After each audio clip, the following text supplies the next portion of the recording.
My hands were still dripping with dishwater when the notification lit up the silent kitchen. It was a charge for a penthouse suite upgrade in Europe authorized by a woman who treated my bank account like her personal trust fund.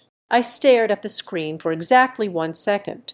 Then I pressed cancel card, not freeze, not pause, cancel. The vibration that followed was not just a confirmation. It was the sound of a war beginning. My name is Lionel Abbotton, and up until 10 minutes ago, the only thing consuming my mental energy was the stubborn greased spot on the granite island of my kitchen. I was standing in the center of my apartment in Cedar Harbor, Massachusetts, enjoying the kind of silence you have to pay a premium for in this city. The dishwasher was humming its low, rhythmic thrum, a mechanical heartbeat that usually signaled the end of a long day. Outside, the rain was lashing against the floor-to-ceiling windows, turning the lights of the harbor into smeared streaks of golden gray. It was a Tuesday. It was boring. It was perfect. I wiped my hands on a dish towel, the fabric rough against my damp skin, and reached for my phone. It was sitting face up on the counter, black and silent, until it wasn't. The screen lit up.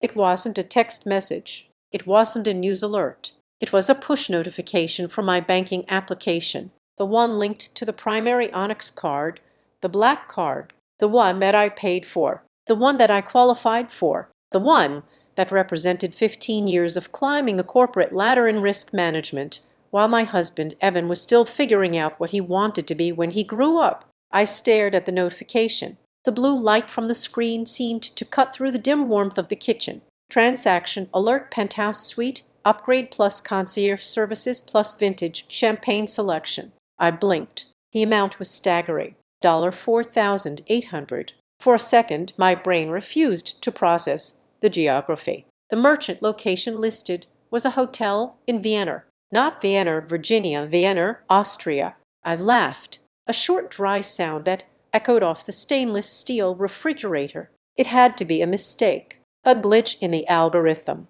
a cloned card used by some hacker in a basement in Eastern Europe. I swiped the notification to open the app, ready to hit the report fraud button and get on with my evening. My thumb hovered over the screen, my heart rate steady. I deal with a risk for a living. I deal with discrepancies in financial data every single day at North Glass Risk Systems. This was just data. Then I saw the authorized user details. The blood drained from my face so fast it made me dizzy. I gripped the edge of the marble counter to steady myself. The name on the transaction wasn't a string of random code. It wasn't my name, and it wasn't Evan's name. It read M. Whitlock, authorized Marjorie, my mother-in-law. I felt a coldness spread through my chest that had nothing to do with the drafty windows. I minimized the banking app and opened my text thread with Evan. His last message sent 3 hours ago. Sat there innocuous and damning, heading into the partner meeting now. Going to be a late one. Don't wait up. Love you. A partner meeting. I looked at the timestamp. If he was in Cedar Harbor or even Boston, a partner meeting at 7:00 at night was plausible. But if that charge in Vienna was real, and if he was with his mother, then he wasn't in a meeting. He was 6 time zones away, drinking champagne that cost more than my first car. I went back to the banking app. My fingers were cold now, clumsy. I navigated to the card management section. I needed to see the structure. I needed to see the permissions. There, nestled under my primary account, was a new icon I had never seen before. A supplementary card status active. Issued 48 hours ago. Spending limit uncapped. I had not requested this. I had not signed a form. I had not spoken to a banker yet. There it was, a digital parasite attached to my credit line. The phone in my hand suddenly buzzed, violent and loud in the quiet kitchen. I jumped. A number appeared on the screen. It was an international number with an Austrian country code. I stared at it. The phone vibrated against my palm, demanding attention. I didn't answer. I let it ring until it went to voicemail. 2 seconds later, it rang again. This time the contact photo filled the screen. It was a picture of Marjorie from her last charity gala holding a crystal flute, smiling that smile that never quite reached her eyes. Incoming call. Marjorie Whitlock. She was calling me. She was calling me while spending $5,000 of my money on a hotel room across the ocean. The sheer audacity of it took my breath away. She wasn't calling to apologize. Marjorie Whitlock did not apologize. She was calling because the transaction had triggered an alert on her end, too, and she wanted to make sure I didn't do anything rash. I silenced the call. I placed the phone on the counter. It buzzed again. A text message from Evan. "Honey, is everything okay with the bank card acting funny?" "Funny," I whispered to the empty room. "Yeah, it's hilarious." I picked up the phone again, but I didn't open his text. I didn't open Marjorie's text. Instead, I dialed the number on the back of my physical card, the number for the fraud and concierge support team. This was the dedicated line for high net worth clients. No hold music, no robots. "Good evening, MS. Amberton," a voice said instantly. It was a man's voice, polite, crisp, and utterly devoid of emotion, just the way I liked it. "I see you are calling from your registered device. How can I assist you tonight?" "I have a transaction alert," I said. My voice was steady. It frightened me how steady it was. I sounded like I was ordering a pizza. $4,800. The Imperial Hotel, Vienna. "One moment, please." There was the soft sound of typing. "Yes, I see it." The transaction was authorized via chip and PIN at the physical terminal by the supplementary card holder. MS. Marjorie Whitlock. I did not request a supplementary card from Marjorie Whitlock, I said.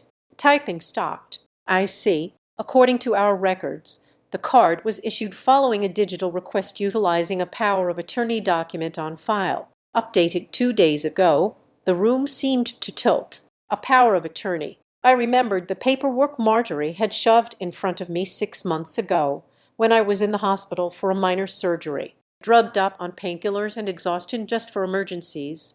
"Lyanna, in case something happens to you and Evan can't reach the accounts." I had signed it. I had trusted them, and now they had weaponized my trust to upgrade a hotel room. MS. Abaton, the agent asked. "Are you still there?" "And here," I said. "Since the user is currently abroad and the card is active, we can place a temporary freeze on the account. This will pause the ability to make new charges while we verify the authorization documents. Would you like to freeze the card?"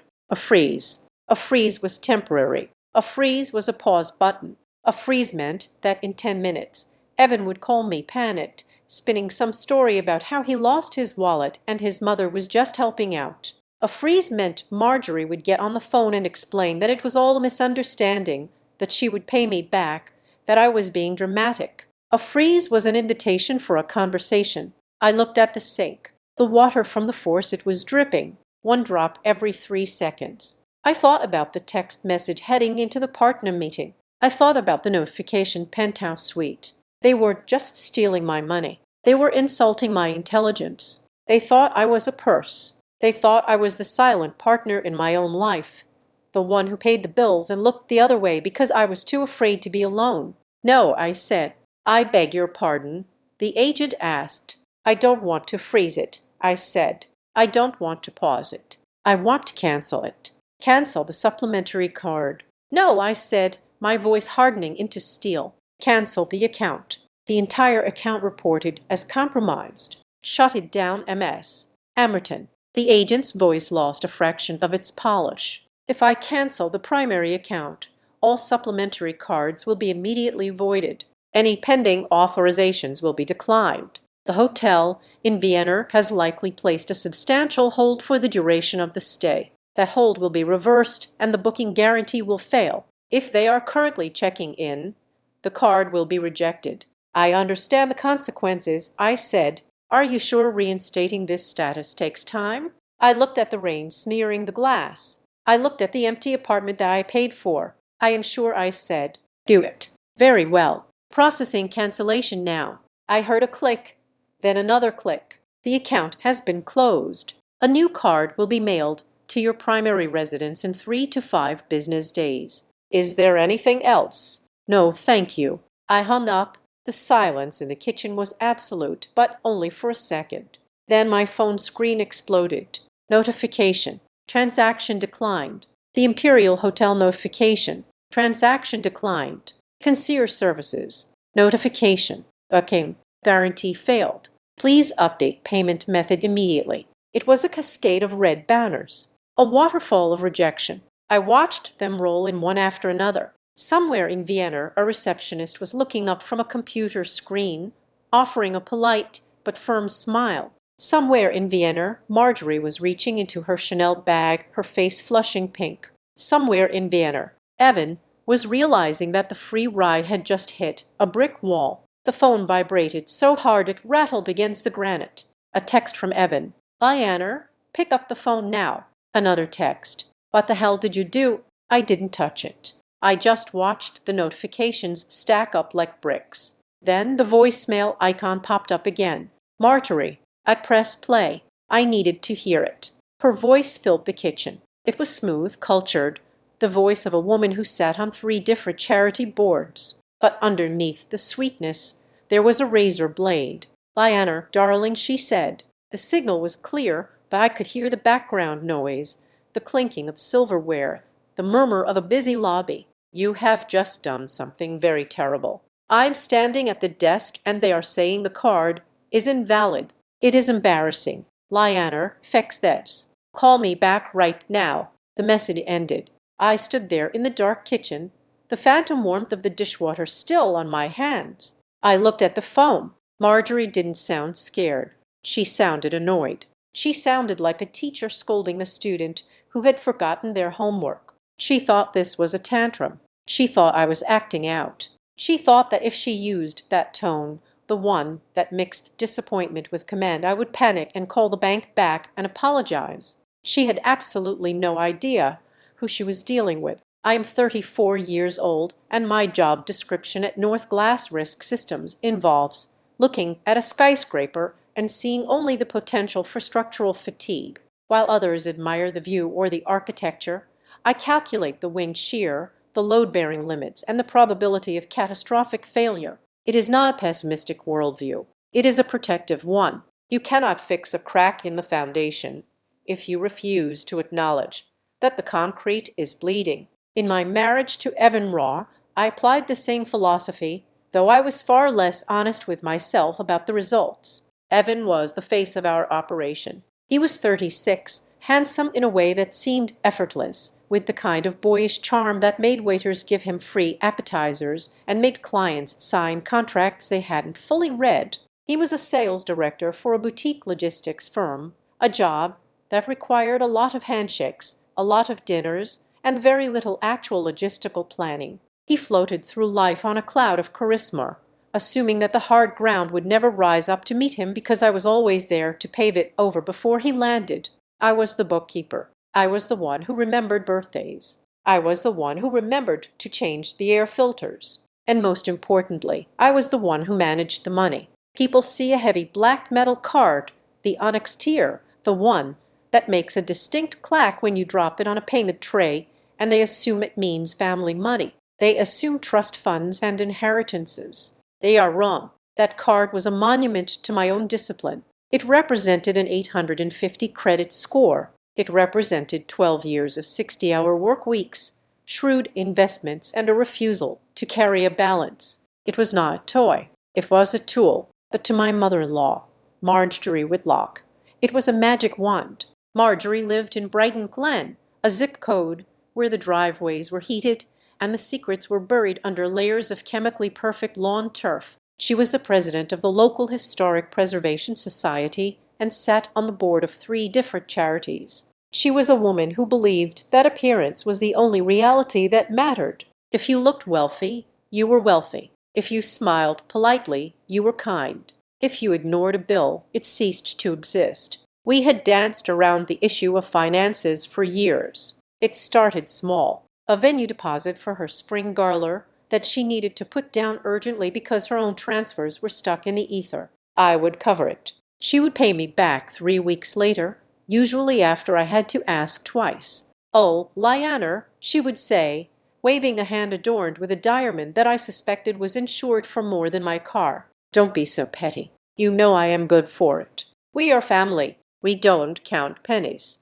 Petty. That was her word. If I asked for a receipt, I was petty. If I asked why a dinner bill for 4 people was $800, I was petty. She weaponized generosity to make my financial literacy look like a character flaw, to keep the peace. And because I loved Evan and wanted to believe that we were a team, I had compromised. 2 years ago, I authorized a supplementary card for Evan. It was not the primary black card. It was a travel card linked to the main account, but with stricter oversight. It is for business expenses, I had told him, sitting at the very kitchen island where I had just canceled everything. Hotels, flights, client dinners. If anything goes over $2,000, we discuss it first. Text me, call me, just let me know. Evan had kissed my forehead, flashing that winning smile. Of course, babe, you are the boss. I just need it for the points. We can use the miles for a vacation. He agreed, but he agreed verbally. And in my line of work, a verbal agreement is worth exactly nothing. I walked out of the kitchen and into the small home office I had set up in the second bedroom. The adrenaline from the phone call with the bank was beginning to curdle into a cold, hard knot in my stomach. I needed to understand the mechanics of what had just happened. I sat down at my desk and woke up my laptop. The screen glowed, illuminating the neat stacks of files and the dual monitors. This was my domain. This was where facts lived. The bank agent had mentioned a specific document. Power of attorney updated 2 days ago. I closed my eyes, and the memory hit me with the force of a physical blow. 6 months ago.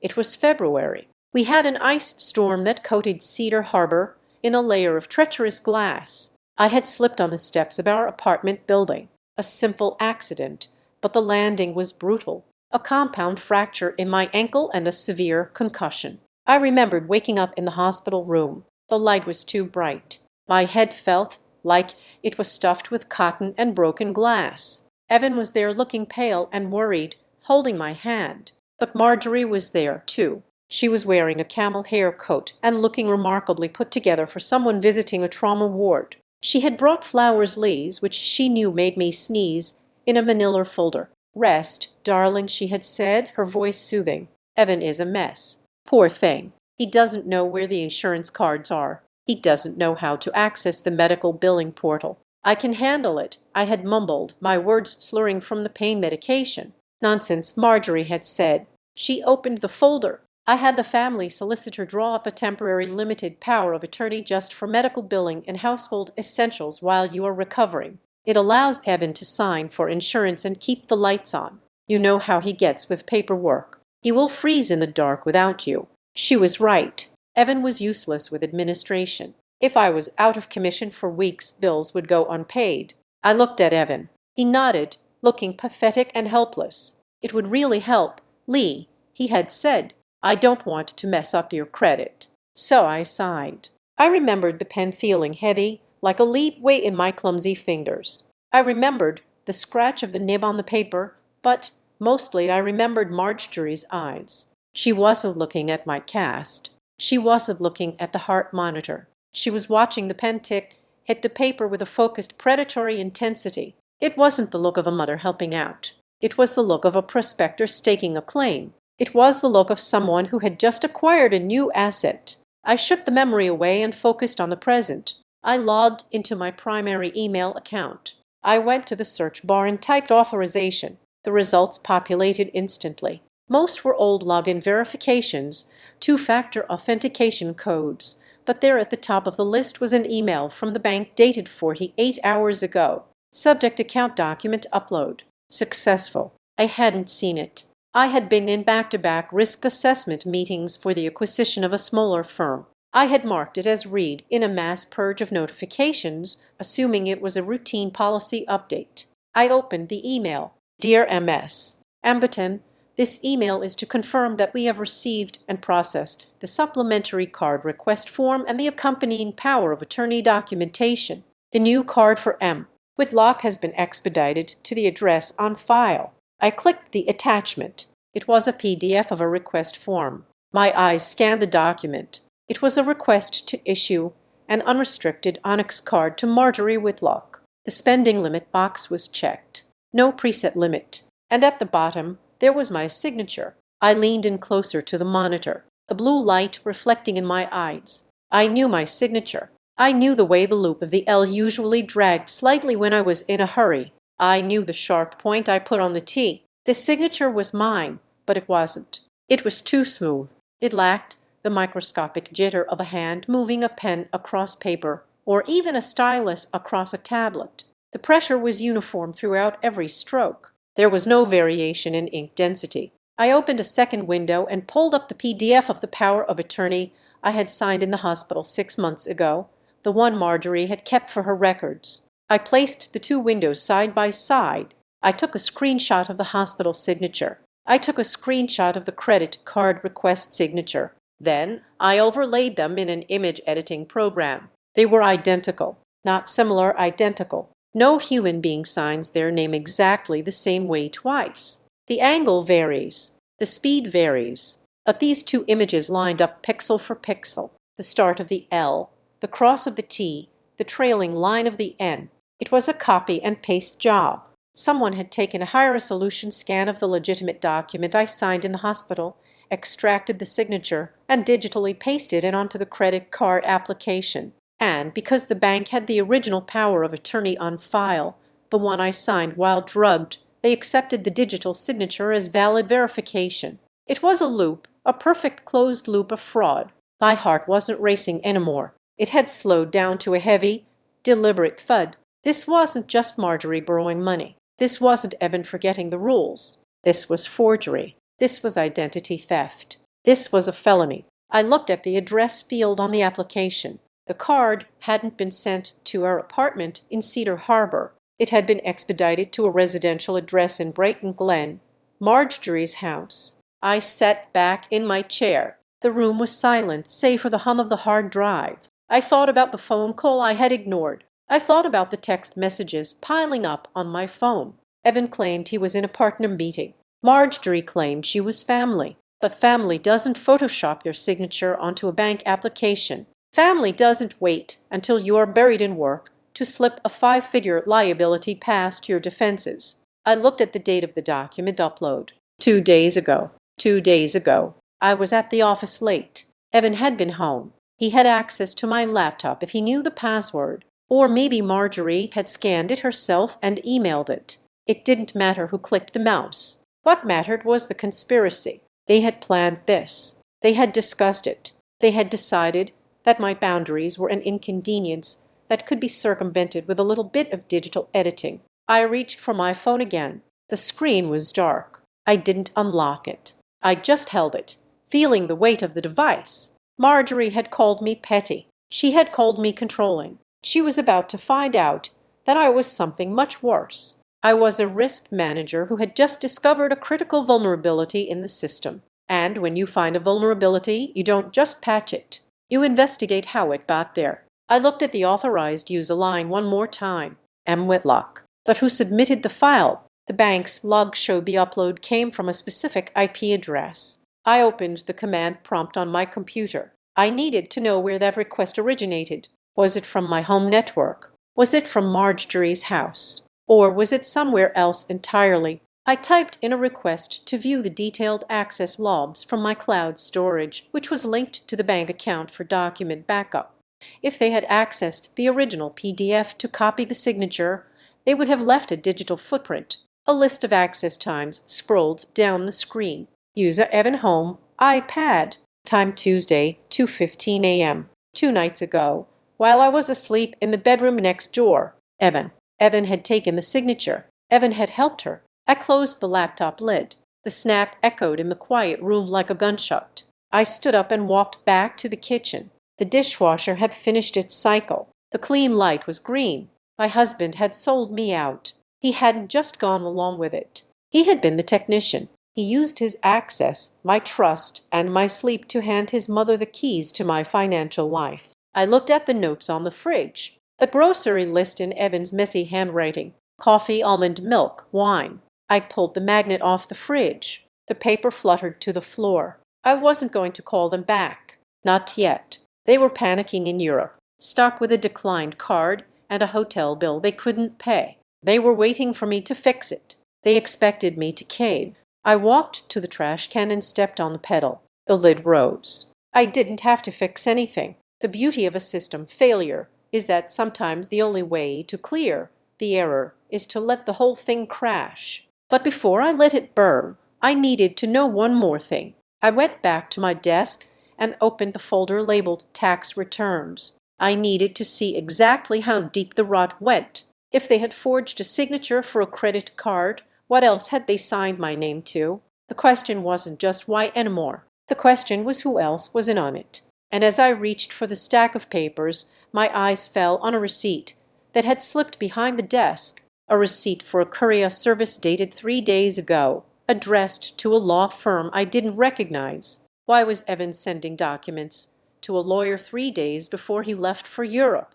I picked up the receipt. The recipient wasn't a corporate lawyer. It was a firm specializing in family, estate planning, and custody. We didn't have children. I stared at the paper. The cold in my chest turned into ice. They weren't just stealing money. They were preparing for something, and I had just canceled their funding before they could finish the job. I sat in my home office, the glow of the monitors painting my skin in a cool artificial blue. My hands were steady now. The initial shock of the cancellation had evaporated, replaced by the cold mechanical hum of my professional training. In risk management, we have a saying, intuition is just a warning light, but data is the crash site. You do not build a case on a feeling. You build it on receipts. I picked up the phone and dialed the bank's concierge line again. I did not want to speak to a generalist. I needed a transaction specialist. "This is Sarah in the Platinum Desk." The voice answered. "I see you have an open ticket regarding the cancellation.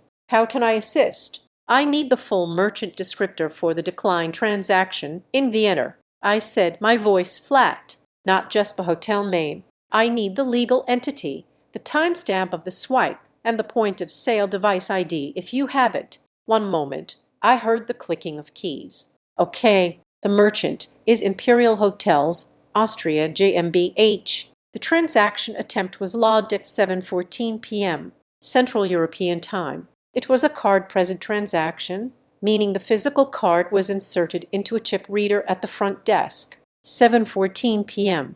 I repeated. "Thank you." I hung up and looked at the clock on my wall. Vienna was 6 hours ahead. That meant they were checking in at just 7 in the evening. I opened a new tab on my browser and pulled up the shared Google Calendar I kept with Evan. It was color-coded blue for him, green for me, yellow for joint obligations. I scrolled to today's date. There was a blue block of time labeled Client Dinner, New Prospects. I clicked on the Edit History of the event. Evan was not a detail-oriented man. He usually put things in the calendar once and forgot about them. But this entry had been modified. Created yesterday, 9:00 a.m. Edited today, 10:30 a.m. Time changed from 6:00 p.m. to 7:00 p.m. Edited today, 2 p.m. Location removed. Edited today, 400 p.m. Note added. Phone off during pitch. Free edits in 24 hours. A liar adjusts his story as the deadline approaches.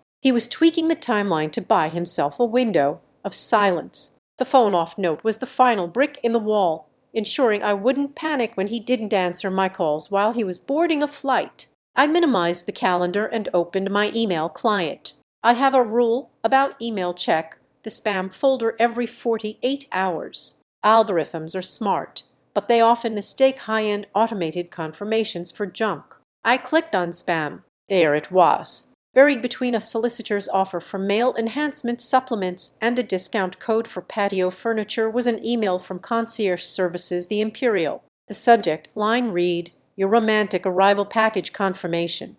My finger hovered over the mouse. I didn't want to open it. I wanted to close the laptop, go to bed, and wake up in a world where my husband was just incompetent, not malicious. But I am not a woman who looks away. I clicked. "Dear Mr. Rohr, we are delighted to confirm that the bottle of Dom Perignon 2012 and the arrangement of white pays requested for the Penthouse suite will be set up prior to your arrival. We have noted that this is a special occasion for you and your guest. Guest singular white pays." My breath hitched. Peas were my favorite flower. Evan knew that he had sent me white pays for our 5th anniversary. The fact that he was ordering the exact same flowers for someone else was a specific kind of cruelty. It was efficient. He didn't even have to think of a new romantic gesture. He just recycled the one that had worked on me. But who was the guest? The email didn't say. It just said Mr. Roar and guest.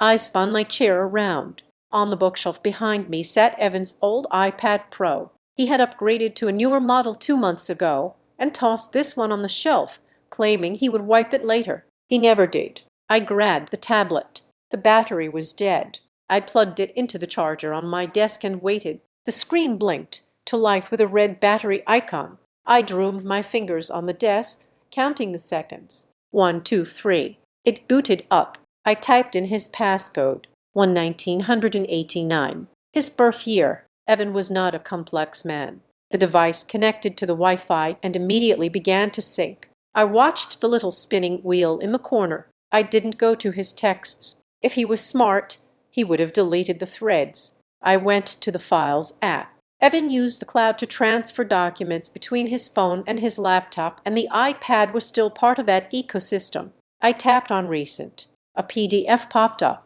Downloaded 6 hours ago. Eurorail tickets. First class. I opened it. 2 tickets from Vienna to Prague.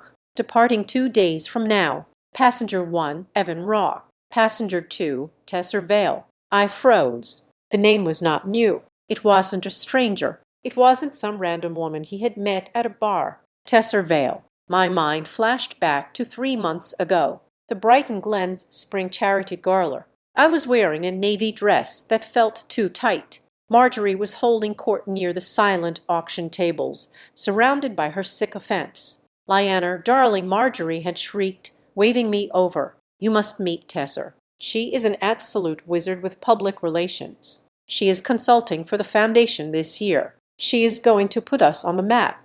I remembered a woman turning around. She was younger than me, perhaps 28. She had glossy dark hair and a smile that seemed practiced in a mirror. She had shaken my hand with a grip that was surprisingly firm. It is so lovely to meet the woman behind the scenes, Tesser had said. Marjorie talks about your organizational skills constantly.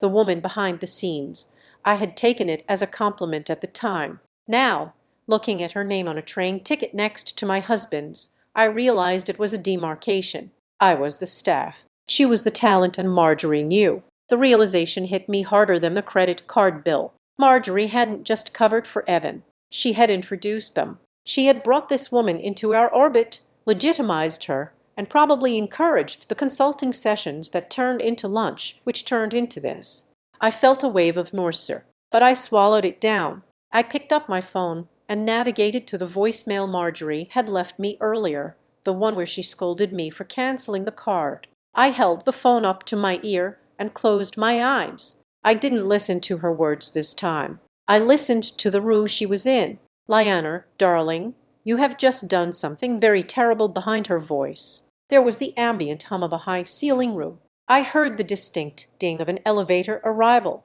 I heard the clink of silverware and china. And then, just for a fraction of a second in the pause between Marjorie's sentences, I heard it. A laugh. It was a low, resonant laugh. It started in the chest and ended in a sharp intake of breath. It was Evan's laugh, but it wasn't the tired, distracted chuckle he gave me when we watched television. It was his winning laugh. The laugh he used when he closed a deal. The laugh he used when he was trying to charm someone into giving him what he wanted. And then a woman's voice, faint but distinct, cutting through the background noise. Don't worry, Marge. Let him handle it, Marge. Tesser Vale called my mother-in-law Marge. I wasn't even allowed to call her Marjorie until we had been married for 2 years. Before that, it was Mrs. Whitlock. I opened my eyes. The office looked the same, but the world had shifted on its axis. This wasn't an affair. This was a coup. They were all there together, Evan, his mistress, and his mother, spending my money, drinking my champagne,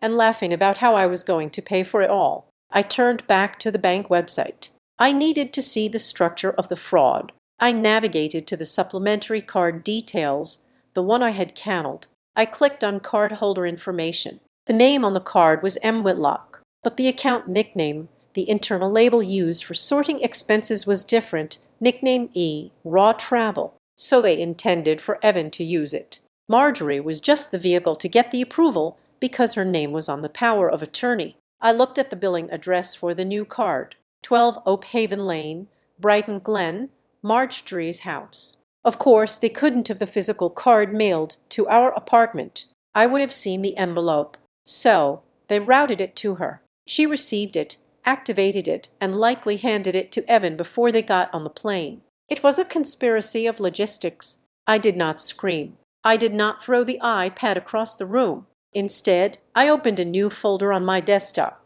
I named it simply Timeline. I took a screenshot of the bank transaction, dragged it into the folder. I took a screenshot of the calendar edit history, dragged it into the folder. I printed the concierge email to PDF, dragged it into the folder. I exported the train ticket file, dragged it into the folder. I downloaded the audio file of the voicemail, dragged it into the folder. Each file was a nail in a coffin that they didn't even know was being built. My phone buzzed on the desk, a text message. I looked at the screen. It was Marjorie again. Lyanna, stop playing games. It is a misunderstanding. I am handling the bill for now. We will discuss your behavior when we return. Do not make a scene. Do not make a scene. That was her greatest fear. Not immorality, not theft, but a scene. She wanted me to be quiet. She wanted me to swallow the humiliation so she could maintain the facade of the perfect family. I didn't reply.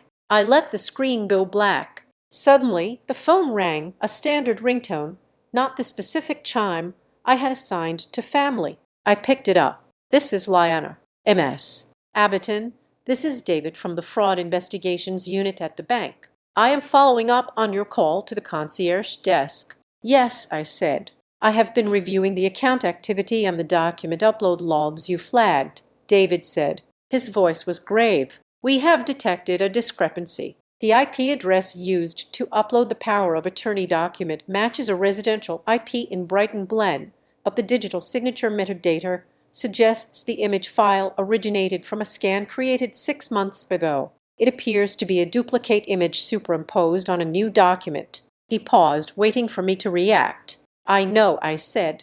MS. Abberton, David continued. This constitutes material misrepresentation. Using a recycled signature to authorize a credit line without the primary account holder's direct consent is a violation of our terms of service, and frankly, it is fraud because the amount attempted was over $4,000. This triggers an automatic review. He took a breath. We can treat this as a family dispute and simply keep the account closed, he said.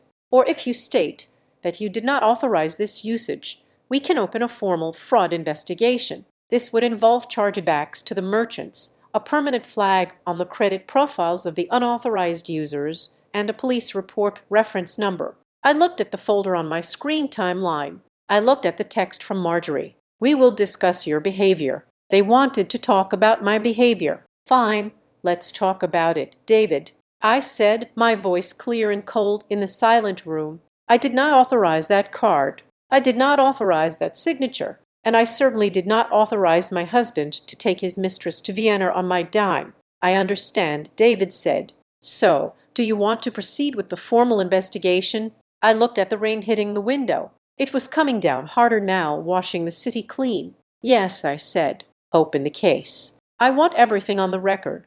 Very well. I am initiating the protocol now. You will receive a case number via secure email in 5 minutes. Thank you, David. I hung up the phone. The war had moved from the kitchen to the cloud. They were stuck in Europe with a declined card and a hotel manager demanding payment. And back here in the safety of my home office, I had just lit the fuse that would blow their entire world apart. I opened the timeline folder one last time. I looked at the files. They were just data, but data, when arranged correctly, is a weapon, and I was just getting started. The email arrived 3 minutes after I hung up with the bank.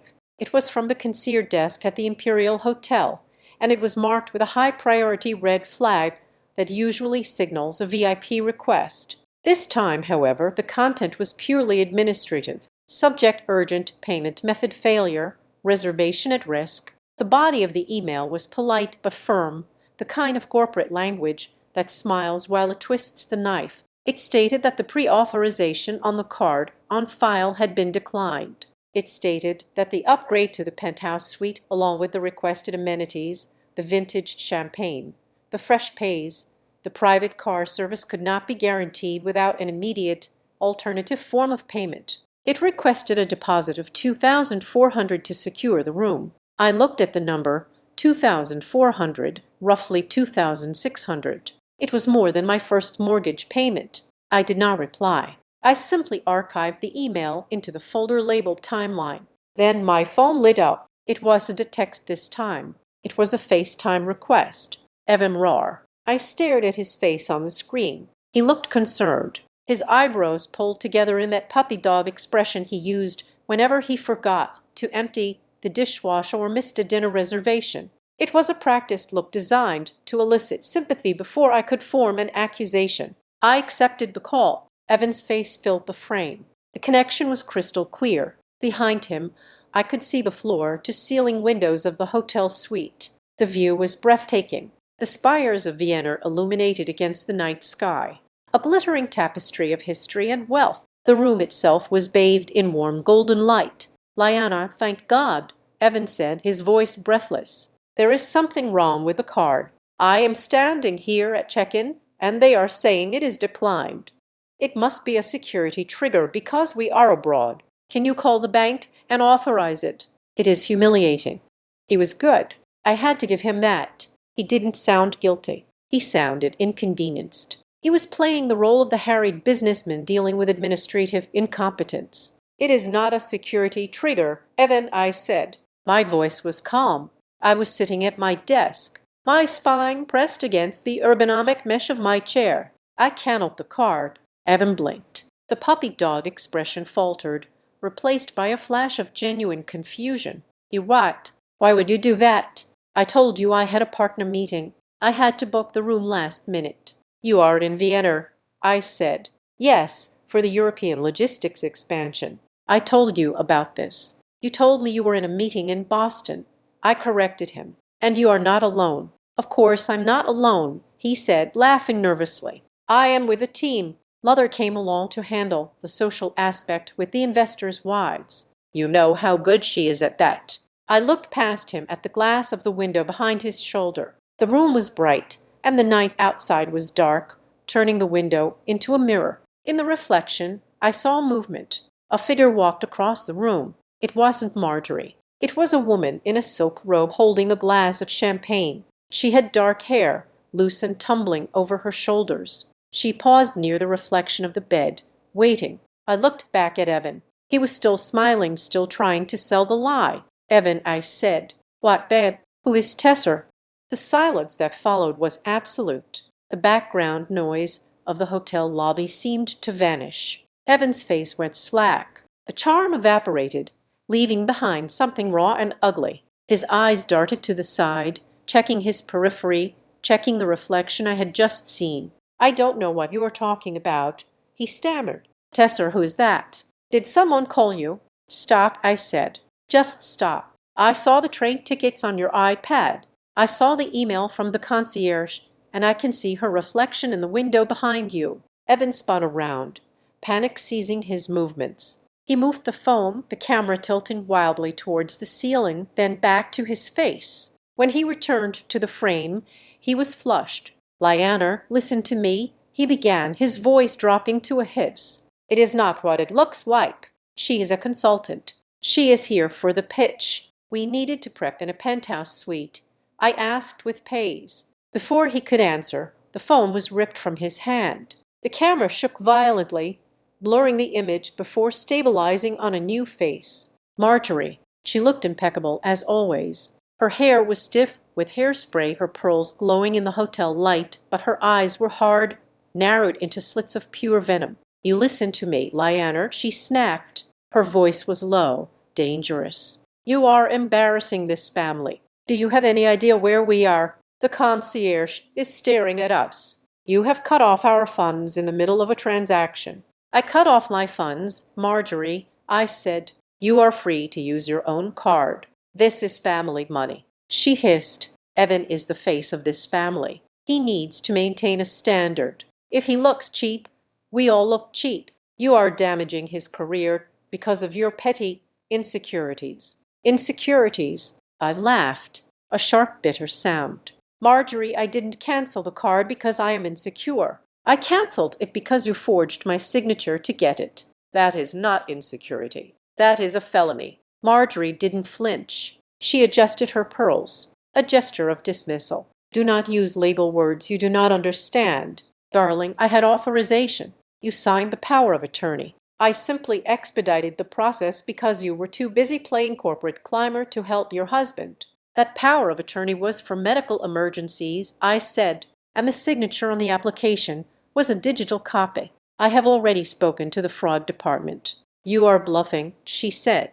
She sneered a look of absolute contempt. You wouldn't dare. You are terrified of what people would think if they knew you couldn't control your own household. You won't file a report. Ping. A notification sound chimed on my laptop. I glanced at the screen. It was an email from the bank's fraud unit. Subject case ID generated. Formal investigation opened. I am not bluffing. Marjorie, I said, I just received the case ID. The investigation is active. The card is dead. And if you try to use any other account linked to my name, that will be flagged, too. Marjorie's face went pale beneath her makeup. For the first time, she looked unsure. She looked at someone off-screen, Evan, presumably, and then back at me. You ungrateful little, she started, but Evan grabbed the phone back. His face was close to the camera now, distorted by the wide-angle lens. He wasn't charming anymore. He was angry. It was the face of a spoiled child who had been told no for the first time in his life. You fix this, he snarled. You call the bank right now and tell them it was a mistake. If you don't, I will tell everyone. I will tell them you are unstable. I will tell them you are controlling, that you monitor my spending because you are paranoid. I will tell them you are emotionally abusive. Who do you think they will believe? The nice guy everyone loves or the cold, frigid woman who cares more about spreadsheets than people? I looked at him. I looked at the man I had married 5 years ago. I realized I didn't know him at all. I had married a mirror, and now that I had stopped standing in front of it, there was nothing there. I reached for the recording device I kept on my desk for dictation. I had turned it on the moment the call started. Massachusetts is a two-party consent state, but under the specific statutes regarding domestic abuse and credible threats of reputational harm, recording a call where a crime extortion is being committed is admissible regardless. I wanted him to know. I am recording this call, Evan, I said. He froze. I am recording this. You just threatened to fabricate a story about my mental health to blackmail me into reinstating a fraudulent credit card. That is extortion. Would you like to repeat it for the jury? Evan stared at me. His mouth opened and closed. The arrogance drained out of him, replaced by fear. He looked back at Marjorie. He looked at the luxury suite he couldn't pay for. You're crazy, he whispered. I am thorough, I said. Enjoy your chores, Evan. I hear the dishes in Vienna are lovely. I ended the call. The screen went black. My heart was hammering against my ribs, a frantic rhythm that defied my calm exterior. I stood up and walked to the kitchen to get a glass of water. My hands were shaking, not from sadness. I wasn't sad. I was vibrating with the sheer intensity of the adrenaline. My phone buzzed again. A text message. It wasn't from Evan. It wasn't from Marjorie. It was from a number I didn't have saved but recognized from the iPad files. Sender Tesser V. I opened the message. Lianer, I don't know what is happening, but Marjorie is screaming at the front desk. You didn't know about me. Really. She told me you guys had an arrangement. She said I was a temporary situation to help Evan relax during the merger. I thought you signed off on it. I stared at the words. A temporary situation. It felt scripted. It felt like something Tesser would say to cover her own tracks, to paint herself as an innocent victim of Marjorie's manipulation rather than a willing participant. But the phrase stuck. Marjorie referred to people like rental cars. Use them. Drive them hard. Return them when the lease is up. I didn't reply. I screenshotted the text and added it to the timeline folder. Then another notification popped up on my banking app. I braced myself. Had they found another card? Had they tried to drain the savings? I opened the app. It was a transaction alert from our joint checking account. The one account I hadn't frozen yet, because the mortgage was drawn from it automatically. Transaction alert. Outgoing wire transfer amount $5,000. Recipient Kittredge Associates, LLC. Memo retainer fee. I frowned. Kittredge Associates. I knew that name. It was the law firm from the Korea receipt I had found earlier, the custody and family law specialists. I clicked on the transaction details. Initiated via mobile banking. IP address 192.1684. Brighton Glen, Marjorie. She hadn't just called me to yell while Evan was distracting me on FaceTime while they were playing the victim. She had logged into the joint account and wired $5,000 to a divorce lawyer. They weren't just reacting to the card cancellation. They had been planning this. The trip to Europe wasn't just a fling. It was a celebration. They were going to come back, file for divorce, and try to blindside me. Marjorie wanted to use my own money to pay the lawyer who would help Evan take half of everything I had built. The text from Tesser temporary situation suddenly took on a new meaning. I wasn't the wife anymore. I was the obstacle, and they were clearing the board. I stood in the center of my kitchen.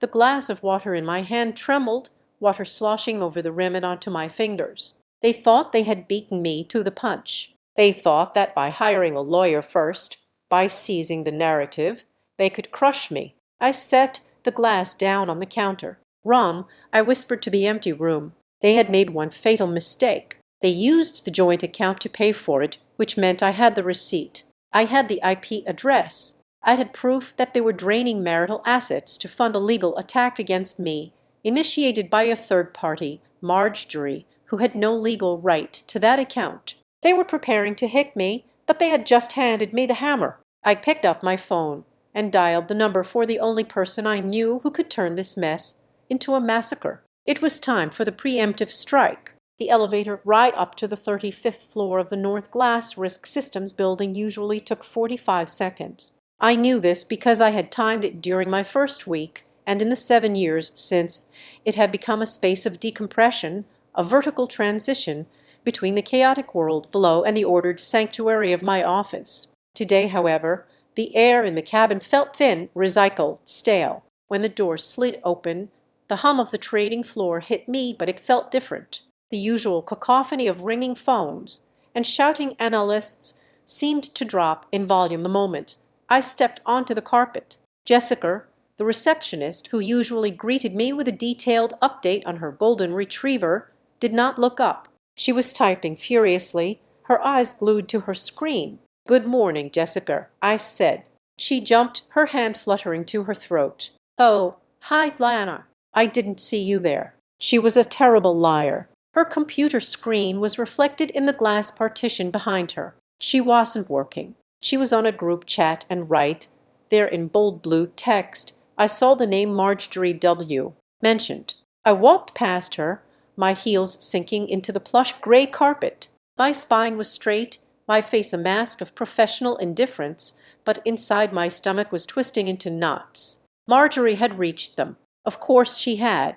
Marjorie Whitlock was a donor to the North Glass Corporate Responsibility Fund. She played tennis with the CEO's wife. In her world, influence was a fluid that could be poured into any container, including my workplace. I reached my office and closed the door. I barely had time to set my bag down before my inbox chimed. Subject: Wellness Check-in. Sender: Human Resources. My hands went cold. In the corporate world, wellness was a code word. It was the soft velvet glove they used to cover the iron fist of liability management. "Dear Lyanner, we would like to schedule a brief 15-minute touch base this afternoon to discuss your current bandwidth and overall well-being. We have received some external inquiries that suggest you might be under significant personal strain, and we want to ensure you are fully supported." External inquiries. Marjorie hadn't just gossiped. She had called my employer and suggested I was unstable. She was painting a picture of a woman on the verge of a breakdown. A woman who couldn't be trusted with sensitive risk assessments because she couldn't even manage her own household. I sat down, feeling the walls of my glass office pressing in on me. I opened Instagram. I told myself not to, but I had to know the shape of the weapon being used against me. Evan's story was the first bubble on my feed. It was a black screen with small white text set to a melancholic acoustic song. Sometimes the most toxic people in your life are the ones who control the purse strings. Trying to keep my head up while being stranded. Mental health matters. Men's mental health matters. He didn't tag me. He didn't have to. The phrase "control the purse strings" was a dog whistle to every single one of our mutual friends. He was flipping the script. He wasn't the cheater who took his mistress to Europe on his wife's dime. He was the victim of financial abuse, trapped in a foreign country by a vindictive, controlling wife. My phone buzzed. A text from Sarah, a woman I sat next to at charity luncheons, a woman I had helped with her resume. "Hey, sweetie, Marjorie just called me in tears. She said she is so worried about your episodes. If you mean a therapist recommendation, I have a great name. No judgment. Episodes." I stared at the word. I didn't have episodes. I had a credit score of 850 and a relentless work ethic. But the truth didn't matter. The narrative did. And right now, Marjorie and Evan were writing my biography in real time. And they were writing it in the genre of a psychological thriller where I was the villain. I stood up. I couldn't stay here. I couldn't sit in this glass box and wait for HR to come in with their pitying looks and their legal disclaimers. I grabbed my bag. I walked out past Jessica, who was now whispering to the office manager. "I am taking a personal day," I said, not breaking stride. I didn't go home. I went to the one place where narratives went to die and facts were the only currency. Diener Kittredge's office was located in a converted brownstone on the edge of the financial district. It smelled of old paper and expensive coffee. Diener was a legend in Cedar Harbor family law. She was known as the Scalpel because she didn't bludgeon her opponents. She dissected them. I sat across from her mahogany table. I had laid everything out. The timeline, the screenshots, the forged signature. Diener picked up the print out of the power of attorney. She adjusted her glasses, her eyes scanning the document with a terrifying intensity. She didn't offer me tea. She didn't ask how I was feeling. "You are being hunted, Lyanna," she said. Her voice was rasping like dry leaves. "And right now, you are acting like prey. You are hiding in your office. You are ignoring texts. You are letting them fill the silence." "I don't want to engage," I said. "I don't want to give them more ammunition." "Silence is ammunition," Diener corrected. "If you are silent, their version is the only version. Marjorie isn't just venting. She is building a case for incompetence. If they divorce you, and they will, they are going to argue that you are emotionally unstable and used financial dominance to abuse Evan. They will use that to go after alimony. They will try to pierce your premarital assets." She flipped the power of attorney document over. "And this," she tapped the paper with a manicured nail. "This is worse than you think." "I know," I said. "They forged my signature." "No," Diener said. "Look closer. You said you signed a limited power of attorney for medical billing, right?" "Yes." "Specific to the hospital stay. Look at the scope clause on this document they uploaded to the bank." I leaned in. The text was dense, but Diener pointed to a paragraph in the middle granting the attorney in fact full and unrestricted access to all banking, investment, and real estate assets for the purpose of general management and liquidation. My breath caught in my throat. I didn't sign that. The one I signed said, "and utility accounts only." "Exactly." Diener said. "They didn't just copy your signature. They altered the body of the contract. This isn't just fraud, Lyanna. This is grand larceny by deception. They expanded the scope after the fact to make the credit card application look legal." She opened a folder and pulled out a letter from the bank. I had forwarded it to her on the way over. "The bank knows," she said. "David from the fraud unit. He sees the metadata mismatch. If we push this, if we prove the document was altered, the bank will initiate a chargeback. They will pull the money back from the hotel. They will pull the money back from the airline." "Good," I said. "Let them pay." "It is more than that," Diener said, leaning forward. "If the bank classifies this as criminal fraud, they are required by federal law to file a suspicious activity report. This goes to the Treasury. This goes to the FBI. Marjorie isn't just looking at a declined card. She is looking at prison time." I sat back. Prison Marjorie Whitlock with her pearls and her garlers in a federal holding cell. The image was absurd, but the paperwork in front of me was deadly serious. But we need a clean chain of evidence, Daner warned. Right now, it is your word against theirs. They will claim you signed the expanded version. They will claim you are lying now because you are jealous of the mistress. We need them to admit it. We need them to trip. She pushed a notepad towards me. Stop reacting, she commanded. Stop defending yourself to your friends. Let the rumors run. Let Evan post his sad little stories. The more they talk, the more they deviate from the truth. We don't play with emotions, Lyanna. We play with timestamps. My phone dinged. I looked down. It wasn't a text. It was an email notification from Concierge Services, the Imperial Hotel, to Lyanna Abbotton. I frowned. Why were they emailing me? I had cancelled the card. I opened it. Dear MS. Amberton, Mr. Rohr is currently at the front desk. He has requested that we reinstate the previous booking under the original terms. He claims that the cancellation was a security error on your part and has provided a new authorization form with your signature. However, given the earlier decline, our system requires a digital approval from your primary device to process this new funding source. I stared at the screen. They were doing it again, standing in the lobby of a hotel in Vienna, desperate and humiliated. Evan and Marjorie had tried one more Hail Mary. They had forged my signature again on the spot, probably scribbling it on a napkin or a hotel form, and told the staff I had approved it. They were doubling down on the lie. Dana watched me read. A slow, cold smile spread across her face. What is it? She asked. They are trying to reinstate the booking. I said. They gave the hotel a new form. They claim I approved it. Do they? Dayer whispered. That is interesting. She reached for her pen.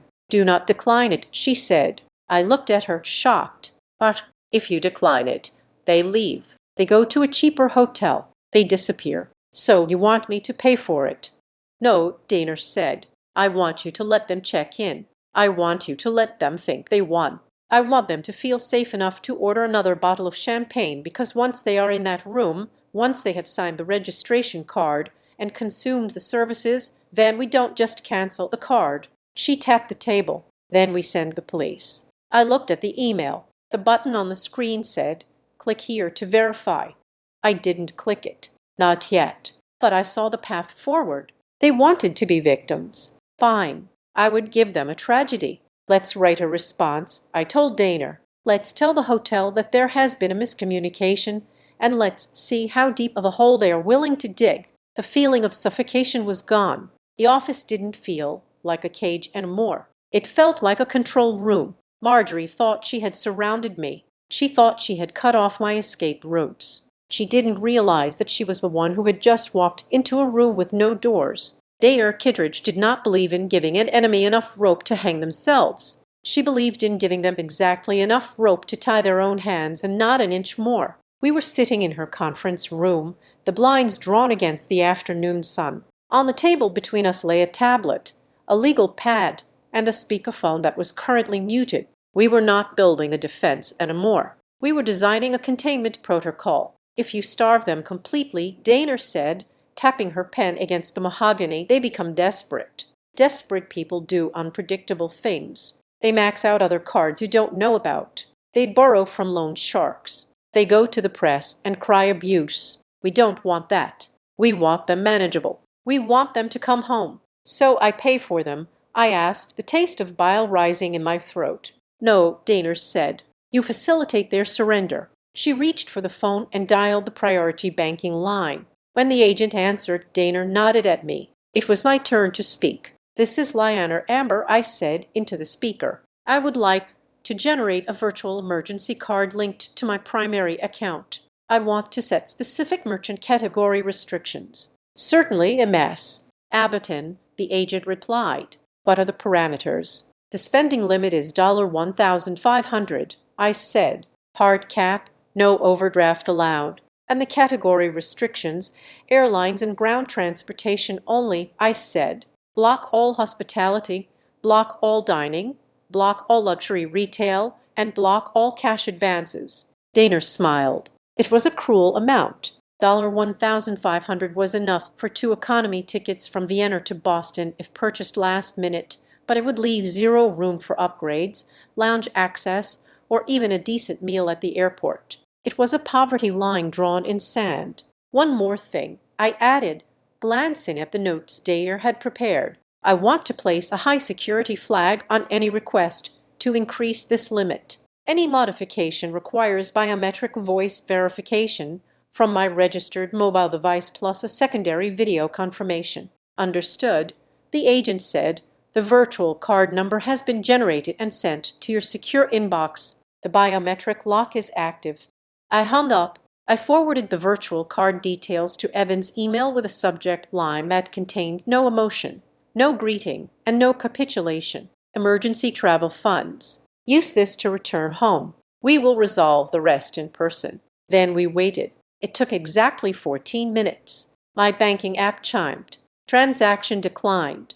Austrian Airlines. Amount $4,200. He had tried to book business class. He had tried to fly home in the comfort he felt he deserved, sipping champagne and reclining in a lie-flat seat, likely with Tesser next to him. Seconds later, another chime. Transaction approved. Austrian Airlines. Amount $1,480. He had figured it out. He had realized the ceiling. He was forced to buy economy. But then came the trap. My phone rang. It was the bank's automated verification system. Incoming request limit increase. User attempting to override merchant category code for duty-free shopping. I let it go to voicemail. Then the real notification came in, the one we were waiting for. Dare pulled up the banking portal on the large screen on the wall. We watched the activity log update in real time. It was like watching a heist movie, but we were the security chiefs watching the burglars trick the lasers. Log entry 1445. Yes. Call center interaction. Caller ID International. He is calling them, Daner whispered. She had authorized the bank to record all interactions related to the fraud case. We couldn't hear it live, but the transcript appeared on the screen a moment later. Agent security protocol prevents me from lifting the limit without the primary account holder's voice authorization. Caller Evan. Look, my wife is currently indisposed. She's in the hospital. I am her husband. This is an emergency. We need to pay for a secure transport for a client. A client, I said, reading the text. He is still lying even to the bank. Agent, I cannot bypass the biometric lock. Sir, the system requires MS. Abaton's voice. Caller Evan. This is ridiculous. Do you know how much money we move through your bank? I am going to have your job. The call ended. He is panicking. Daner said he has realized he is not just broke. He is controlled now. Watch for the mother. Marjorie. Evan is a blunt instrument. Daner said Marjorie is the operator. She won't accept a no from a call center agent. She will try to become you. 10 minutes later, the screen flashed red. Security alert. Failed impersonation attempt. I clicked on the details. The log was chilling in its specificity. Someone had called the platinum line from a block number. They had provided my full social security number. They had provided my mother's maiden name. They had provided the exact balance of the savings account. But when the automated system asked for the voice phrase, "My voice is my password," the caller had hesitated. The system analyzed the voice print. It wasn't me. It was a female voice, older, with a different cadence. It was Marjorie. Got her, Daner said, slamming her hand on the table. That is a federal offense. Attempting to access a financial account by impersonating the account holder using stolen PII. We add that to the stack. She opened her laptop and began typing furiously. What are you doing? I asked. I am filing an ex parte motion for a temporary restraining order on the assets. Daner said, we have proof of dissipation of marital funds. The lawyer retainer. We have proof of fraud, the forged signature, and now we have proof of identity theft, the impersonation attempt. No judge in Massachusetts will deny this. I am freezing the joint checking, the investment portfolio, and the home equity line. By the time their plane lands, the only thing Evan will own is the suit on his back. My phone buzzed again. I expected another angry text from Evan. It wasn't. It was Tesser. I stared at the screen. Tesser Vale was a puzzle I hadn't solved yet. She was sleeping with my husband, enjoying my money, yet she kept feeding me information. Was she a consigned Sestrican ally, or was she a mercenary playing both sides to see who would win? Image attachment. It was a screenshot of a text conversation between Tesser and Marjorie. Marjorie, keep him calm. Do not let him drink too much at the airport. We need him sober when we land.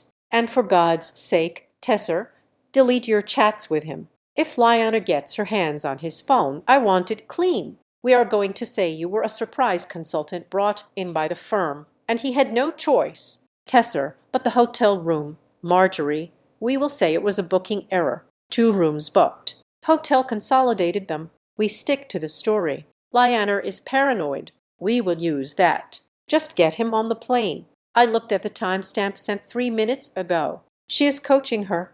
I said, showing the phone to Daner. Marjorie is writing the script for them. Daner squinted at the image. And Tesser is sending it to you. Why insurance? I realize she knows the ship is sinking. She knows Marjorie will throw her overboard to save Evan. She is giving me ammunition so that if I destroy them, I might spare her. Do not spare her, Daner said cold. Save the image. It proves conspiracy. It proves premeditation. Marjorie isn't just a mother protecting a son. She is the architect of the gaslighting campaign. But don't trust the girl. She is still on the trick. She is still eating the food. She is just hedging her bets. I saved the image to the timeline folder. The folder was getting full. It contained the death of my marriage organized by date and file size. The motion is filed. Daner said, hitting a final key. The freeze should hit the banking system in about 2 hours. Just enough time for them to board the flight. They won't be able to buy a coffee when they land. I said they won't be able to pay for a cab. Daner corrected. I hope they like walking. A new email notification popped up. It was from the airline because the virtual card was linked to my email. The itinerary confirmation came to me. Austrian Airlines e-confirmation. I opened it. Flight OS 91. Vienna to Boston. Depart 1730. Passengers 2. I scanned the names. Evan Rohr, Tesser Vale. There it was. The final insult. He had used the emergency funds, the money I gave him to come home and save his marriage to bring her with him. He couldn't leave her behind. Or maybe he was too weak to tell her no. I looked at the seat assignments. Row 32A and 32B economy. They were sitting together. He was bringing his mistress back to my city on my dime to fight me for my life. I felt a strange sense of calm settle over me. It was the calm of a demolition expert who has finished wiring the building and is now walking toward the detonator. They are on the flight, I told Daner. Good, she said. Now we have 8 hours of radio silence. Go home, Lyanna. Shower, eat something. Put on your best suit, because when they walk out of those customs doors, we aren't going to be waiting with a sign. No, I said, closing my laptop. We are going to be waiting with a server. Exactly. I stood up. I felt lighter than I had in years. The black card was gone. The money was frozen. The husband was revealed.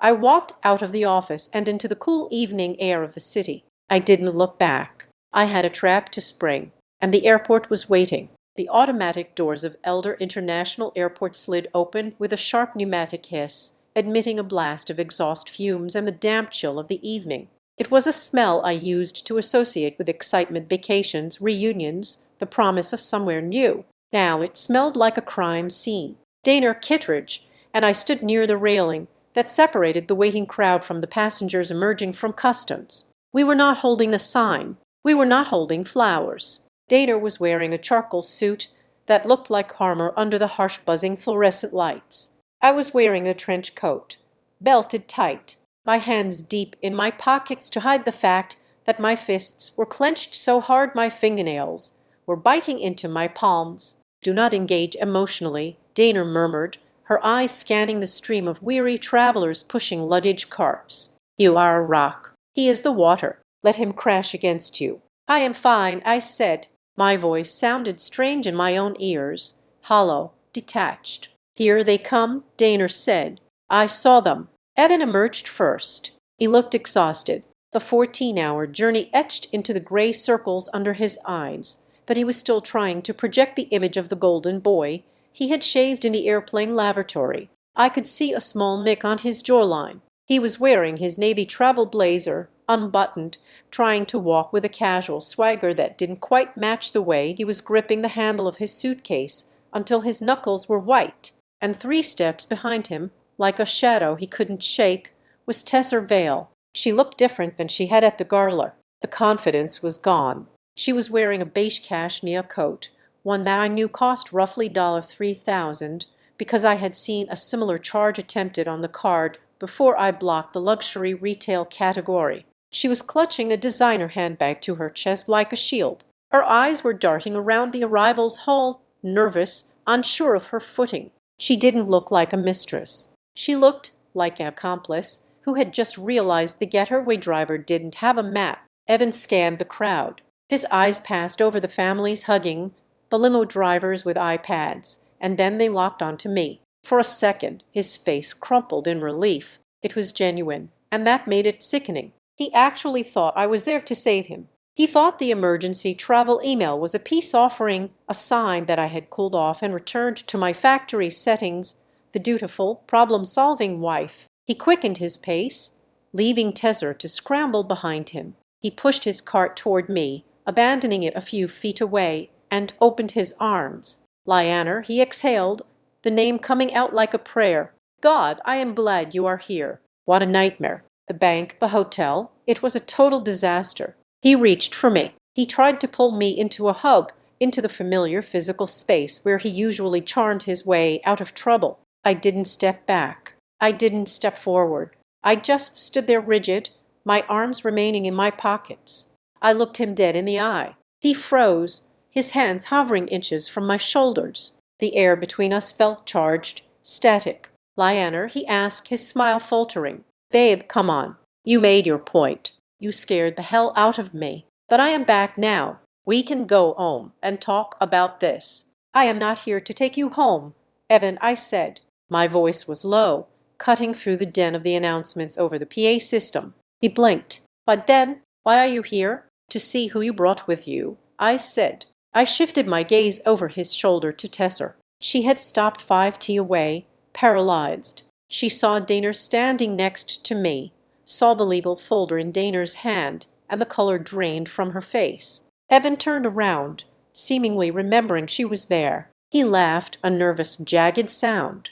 Oh, right, Tessa. I told you she is consulting. The firm insisted she come back on the same flight to debrief. It is strictly professional. Stop. Tessa said it was a small word, but it landed like a stone. Evan spun toward her.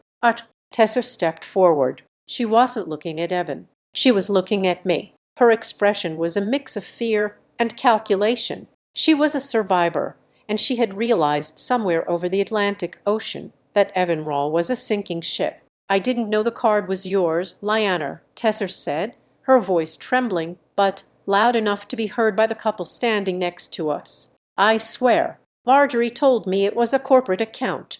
She said you had signed off on the trip. She said you and Evan had an arrangement. Tessa, shut up, Evan hissed, his eyes widening. No, Tessa said, her voice rising.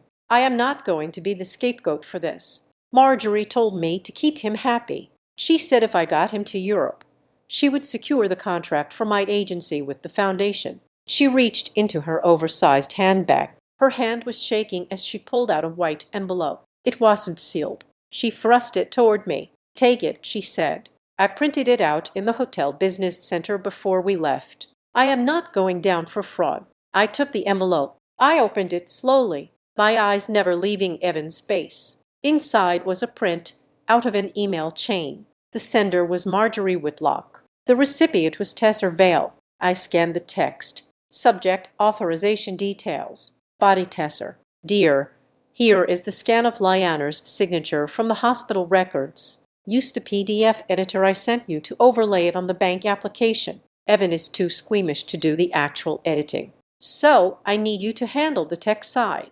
Just get it done. Once the limit is approved, book the suite. Lyanner never checks the statements until the end of the month. We will handle her later. I felt a cold chill slide down my spine. Marjorie hadn't just used Evan. She had recruited his mistress to do the dirty work, creating a layer of insulation for herself. I looked up at Evan. He was reading the paper over my shoulder. His mouth was open. "You gave this to her," he whispered, staring at Tesser. He didn't look heartbroken. He looked horrified.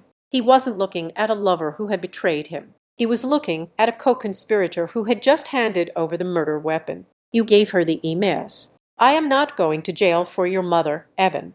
Tessa snapped. She said Lyanna agreed. "She lied to me too." "You ungrateful little—" Evan started stepping toward her, his hand raising slightly. Daner stepped in. She moved with the fluid grace of a predator who had been waiting in the tall grass. She placed herself physically between Evan and Tesser, effectively blocking his path. "Mr. roared Daner said. Her voice was pleasant, professional, and utterly terrifying. Evan stopped. He looked at Daner, then at the thick manila envelope in her hand.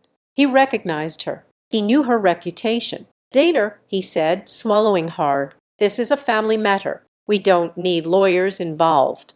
"Actually," Daner said, "we do. And since you brought your own legal counsel—" She gestured vaguely at Tesser. "It seems only fair." She held out the envelope. "These are for you." Evan didn't take them. He stared at the package as if it were a bomb. "Take it," Daner said, "or I can drop it at your feet and have the process server over there by the Starbucks record that you have been served." "Your choice." Evan snatched the envelope. He ripped it open. "Petition for dissolution of marriage," he read, his voice shaking. "Motion for temporary restraining order on assets. Exclusive use of marital residence." He looked up, his face flushing a deep, ugly red. The charm was completely gone now. The mask had dissolved, revealing the petulant, entitled child underneath. "You are freezing the accounts," he spat. "You are locking me out of my own house."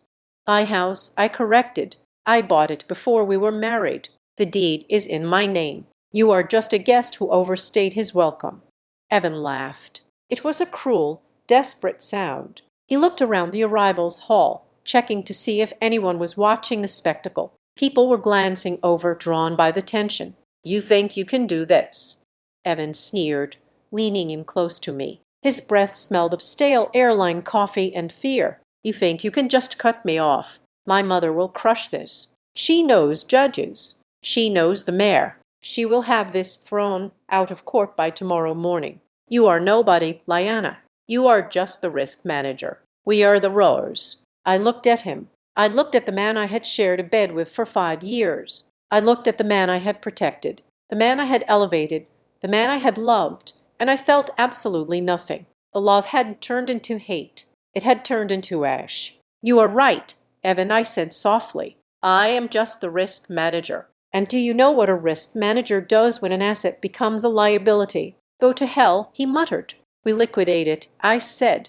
I took a step closer, invading his personal space. "You brought her to my home, Evan. You brought her into my life. You let your mother forge my name. And now," I gestured to the divorce papers in his hand, "you have brought the bill back, too. I hope you saved some of those frequent flyer miles. You are going to need them." Evan's eyes darted back and forth between me and Daner. He was looking for an angle, a weakness, a way to spin this back in his favor. "Mom said you wouldn't dare," he blurted out.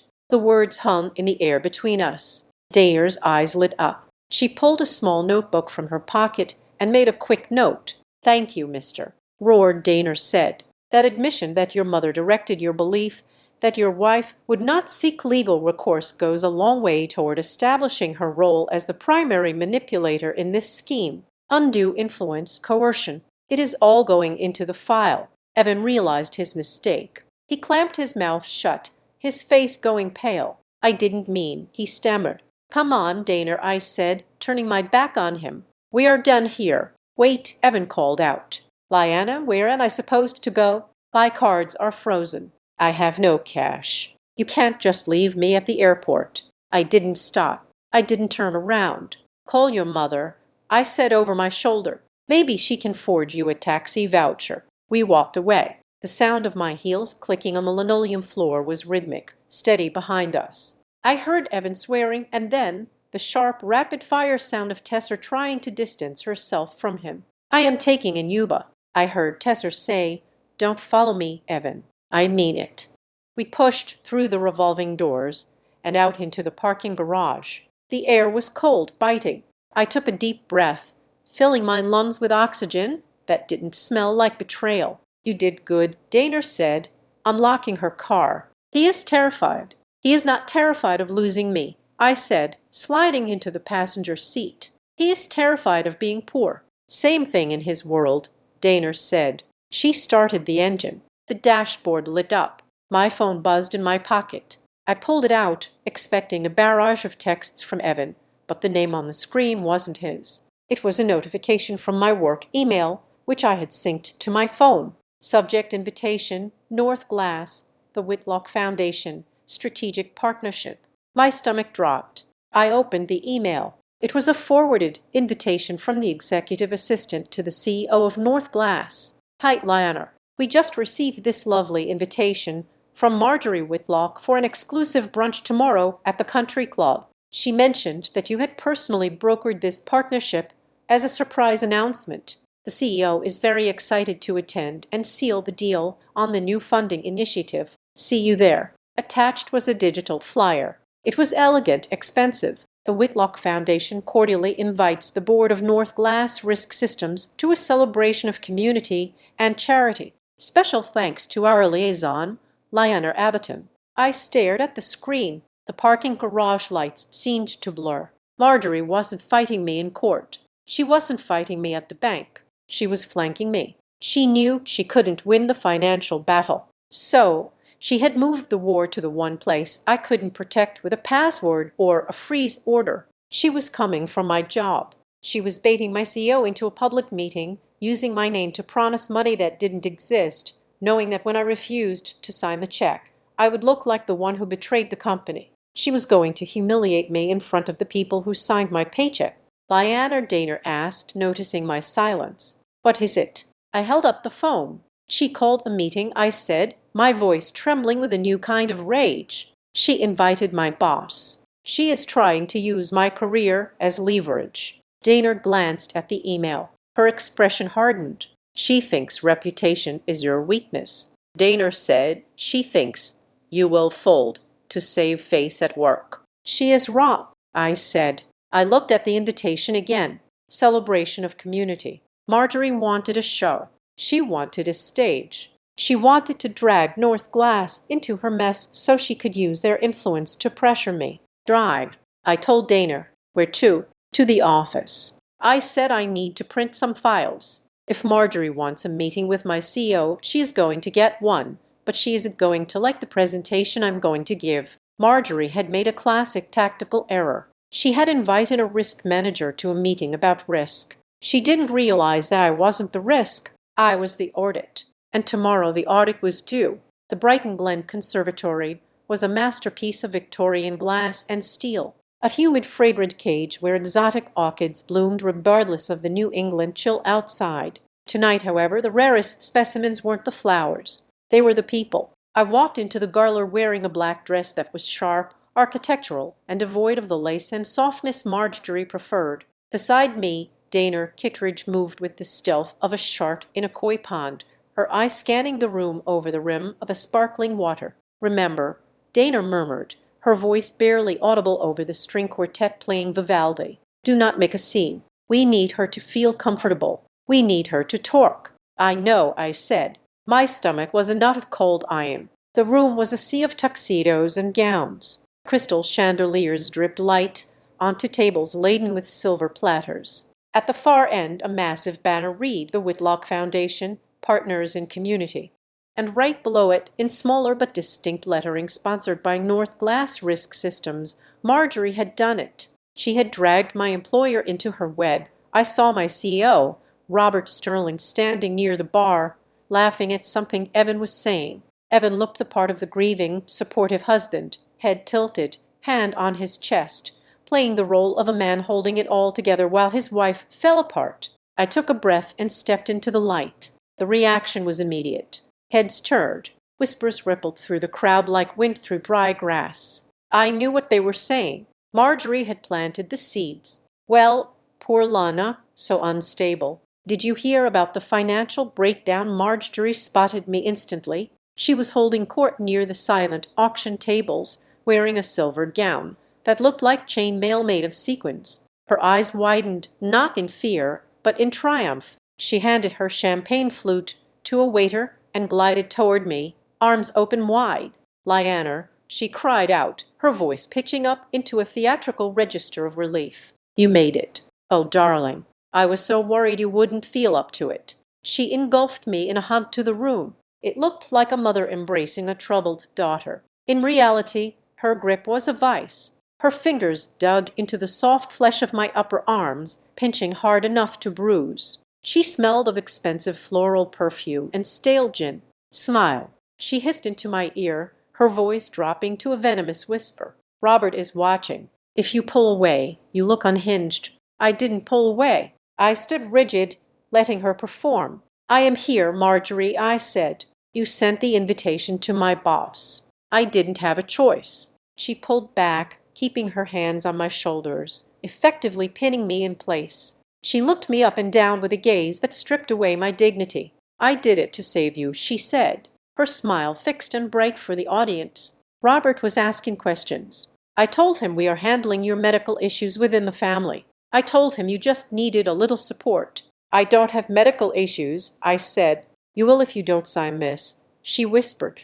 She released one hand from my shoulder and reached into her clutch. She pulled out a folded piece of heavy cream-colored paper. It looked like a program or a menu. She slipped it into my hand, her nails scratching my palm. It is a simple confirmation, Marjorie said, turning slightly so her body blocked Robert's view of the transaction. Just a document stating that you retroactively approved the European expenses as a gift, and that you accept full liability for the legal retainer Heaven had to pay to protect himself from your outburst. Sign it, Lyanna. If you do, I go over to Robert right now and tell him you are back on your medication and doing wonderful work. If you don't, well, I might have to share my concerns about your fiduciary reliability. I looked down at the paper. It wasn't typed. It was handwritten in Marjorie's elegant looping script. It was an admission of guilt disguised as a reconciliation. I, Lyanner Abbotton, acknowledge full responsibility for the contested charges. If I signed this, the fraud investigation would die, the bank would close the case, and I would be $50,000 in debt and legally shackled to their narrative. I will read it, I said, folding the paper and slipping it into my bag. You will sign it tonight, Marjorie warned, her smile never wavering, before the keynote speech or I take the microphone. She patted my cheek a sharp, condescending tap and turned away to greet a local judge. I walked over to the edge of the room where Dana was waiting. My hands were shaking, not from fear, but from the sheer effort of not screaming. She wants me to sign a confession, I told Dana. She is threatening my job.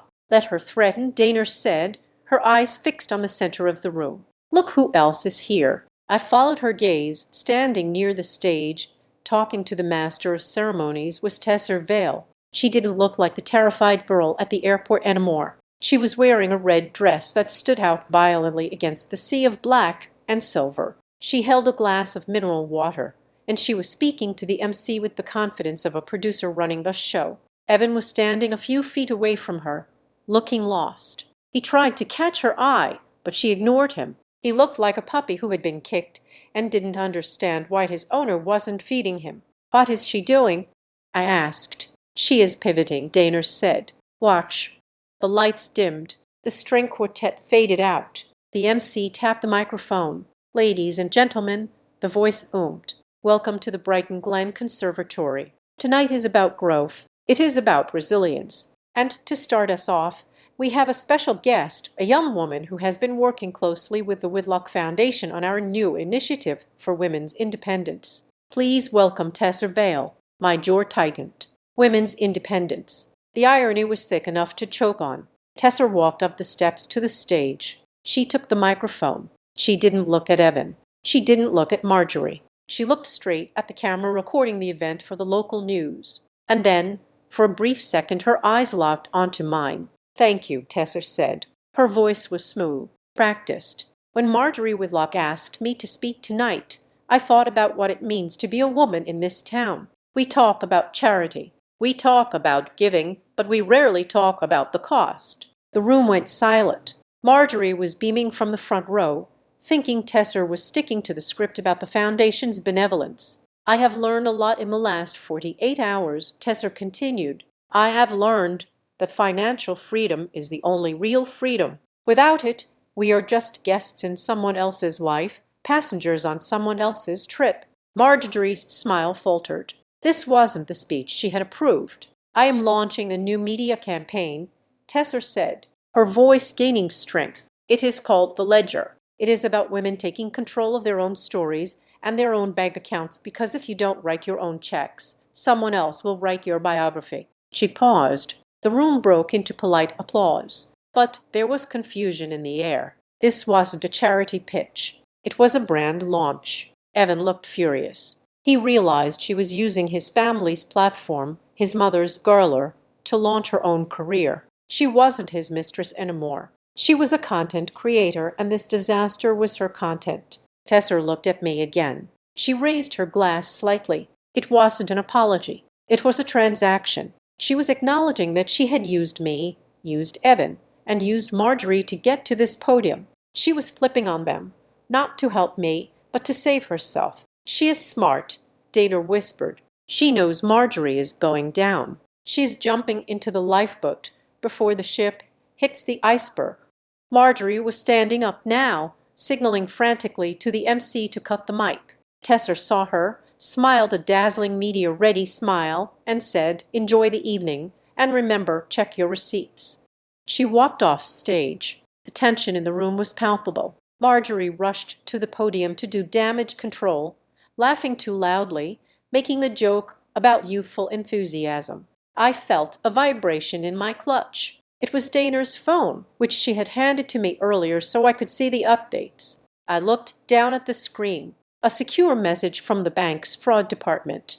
"Case update: forensic analysis of the digital signature is complete. The pixel density matches the hospital record from February exactly. We have sufficient cause to classify this as high probability identity theft. However, to initiate immediate criminal referral and bypass the 30-day civil dispute window, we need a direct admission or a verified sample of the suspect attempting to replicate the signature in real time." I nudged Dana and showed her the message. "We have the gun," I whispered. "We just need her to pull the trigger." Dana looked at Marjorie, who was now sweating under the stage lights, desperate to regain control of the room. She looked at the piece of paper in my bag, the confirmation Marjorie wanted me to sign. "She wants a signature?" Dana asked, a cold smile touching her lips. "Let's give her a signature, but not on that piece of paper." "What do you mean, the mediation?" Dana said. "We don't wait for court. We force a mediation tomorrow morning. We tell her you are ready to settle. We tell her you will sign everything if she brings the original records." "She will bring fakes," I said. "Exactly," Dana said. "And when she tries to pass a fake across a legal table in front of a court-appointed mediator, that is when the trap snaps shut." I looked at Marjorie one last time. She was shaking hands with my CO, laughing maniacally, gripping his arm. She looked powerful. She looked untouchable. She had no idea that the girl she had hired to distract her son had just sold her out for a hashag, and the daughter-in-law she thought was broken was about to hand her over to the FBI. I turned to Dana, who set it up. I said, "Tell her I am ready to surrender. Tell her I will meet her at the table." We turned and walked out of the conservatory. The air outside was cold and clean. I took the confirmation paper out of my bag and looked at it. I acknowledged full responsibility. I tore the paper in half, then in half again. I dropped the pieces into a trash can by the valet stand. "I am not paying for this," I said to the knight. "No," Dana said, opening the car door. "But she is." The conference room at the Mediation Center in Ravenfield Square was designed to be neutral. The walls were a soothing shade of beige. The chairs were ergonomic, but not comfortable enough to encourage lingering, and the air conditioning was set to a temperature that kept everyone awake and slightly on edge. It was a room built for compromise, but I had not come here to compromise. I had come to accept a surrender. I sat on one side of the long oval table. In front of me lay the binder. It was 3 in thick, organized with color-coded tabs containing the autopsy of my marriage. Every bank log, every email, every metadata stamp was printed on high-quality paper. It looked less like a diary and more like a federal indictment. Dana sat next to me, her posture relaxed, a yellow legal pad, the only thing in front of her. "They are late," I said, checking my watch. 7 minutes. "Power play," Boehner said without looking up. "She wants us to feel anxious. She wants us to check our phones. Do not touch your phone." The door opened. Marjorie walked in first. She was dressed as if she were heading to a garden party, a pastel floral suit, a silk scarf tied loosely around her neck, and a smile that was bright enough to be blinding but failed to reach her eyes. She carried a small designer handbag, not a briefcase. She wasn't here to work. She was here to charm. Evan followed her. He looked like a ghost. He was wearing the same suit he had worn at the airport, now slightly rumpled. He didn't look at me. He pulled out a chair for his mother, sat down and stared at the grain of the wood table. "So sorry we are late," Marjorie breezed, settling into her seat across from me. "Traffic in the square is dreadful and Evan is just moving so slowly today. He is heartbroken, you know." She looked at the mediator, a retired judge named Mr. Henderson, and gave him a sympathetic nod. "It is so tragic when young marriages hit a rough patch over money." Mr. Henderson cleared his throat. "MS. Whitlock, this is a formal mediation regarding the division of assets and the contested financial charges. Let's keep the emotional commentary to a minimum." "Of course," Marjorie said, folding her hands. "We just want what is fair. We want Lyanna to stop this vendetta so we can all move on." Dana leaned forward. She didn't smile. She didn't return the pleasantries. She simply opened the binder. "Let's begin with the facts." Boehner said, "We are here to discuss the unauthorized charges totaling $8,400 on the Onyx card, the $5,000 wire transfer to Kittredge and Associates, which ironically you paid to my firm using my client's money, and the fraudulent creation of a credit line." Marjorie sighed. A long, weary sound. "Oh, please. It was a misunderstanding. Lyanna gave verbal consent. She always manages the finances. I simply helped expedite the paperwork because she was overwhelmed. You know how she gets." She looked at me then, her eyes soft with faux concern. "Lyanna, darling, why are you doing this? Is it because you are jealous? Because Evan needed a little space? You are being so ungrateful after everything I have done to welcome you into this family." I felt the familiar heat rising in my chest, the urge to defend myself, to scream that I had paid off her mortgage 2 years ago, that I had funded her garler. I looked at the binder. I touched the cool plastic of the cover. "Page 4, I said. My voice was steady. Dana flipped the binder open. "This is a log from the bank's security division," Dana said. "It details a failed impersonation attempt on the telephone banking system 3 days ago. The caller provided Lyanna's social security number, but failed the voice biometric test. The call originated from a landline registered to your home address." Marjorie waved a hand. "I was trying to check the balance. I was worried about the hotel bill being declined. I was trying to help. By pretending to be me, I asked. I was acting as your proxy." She snapped. "Page 7, I said." Dana turned the page. "This is a forensic analysis of the digital signature used on the credit card application." Dana stated, "We hired an independent digital forensics firm. They didn't just look at the image, they looked at the upload packet. The file was uploaded from a device with a specific MAC address."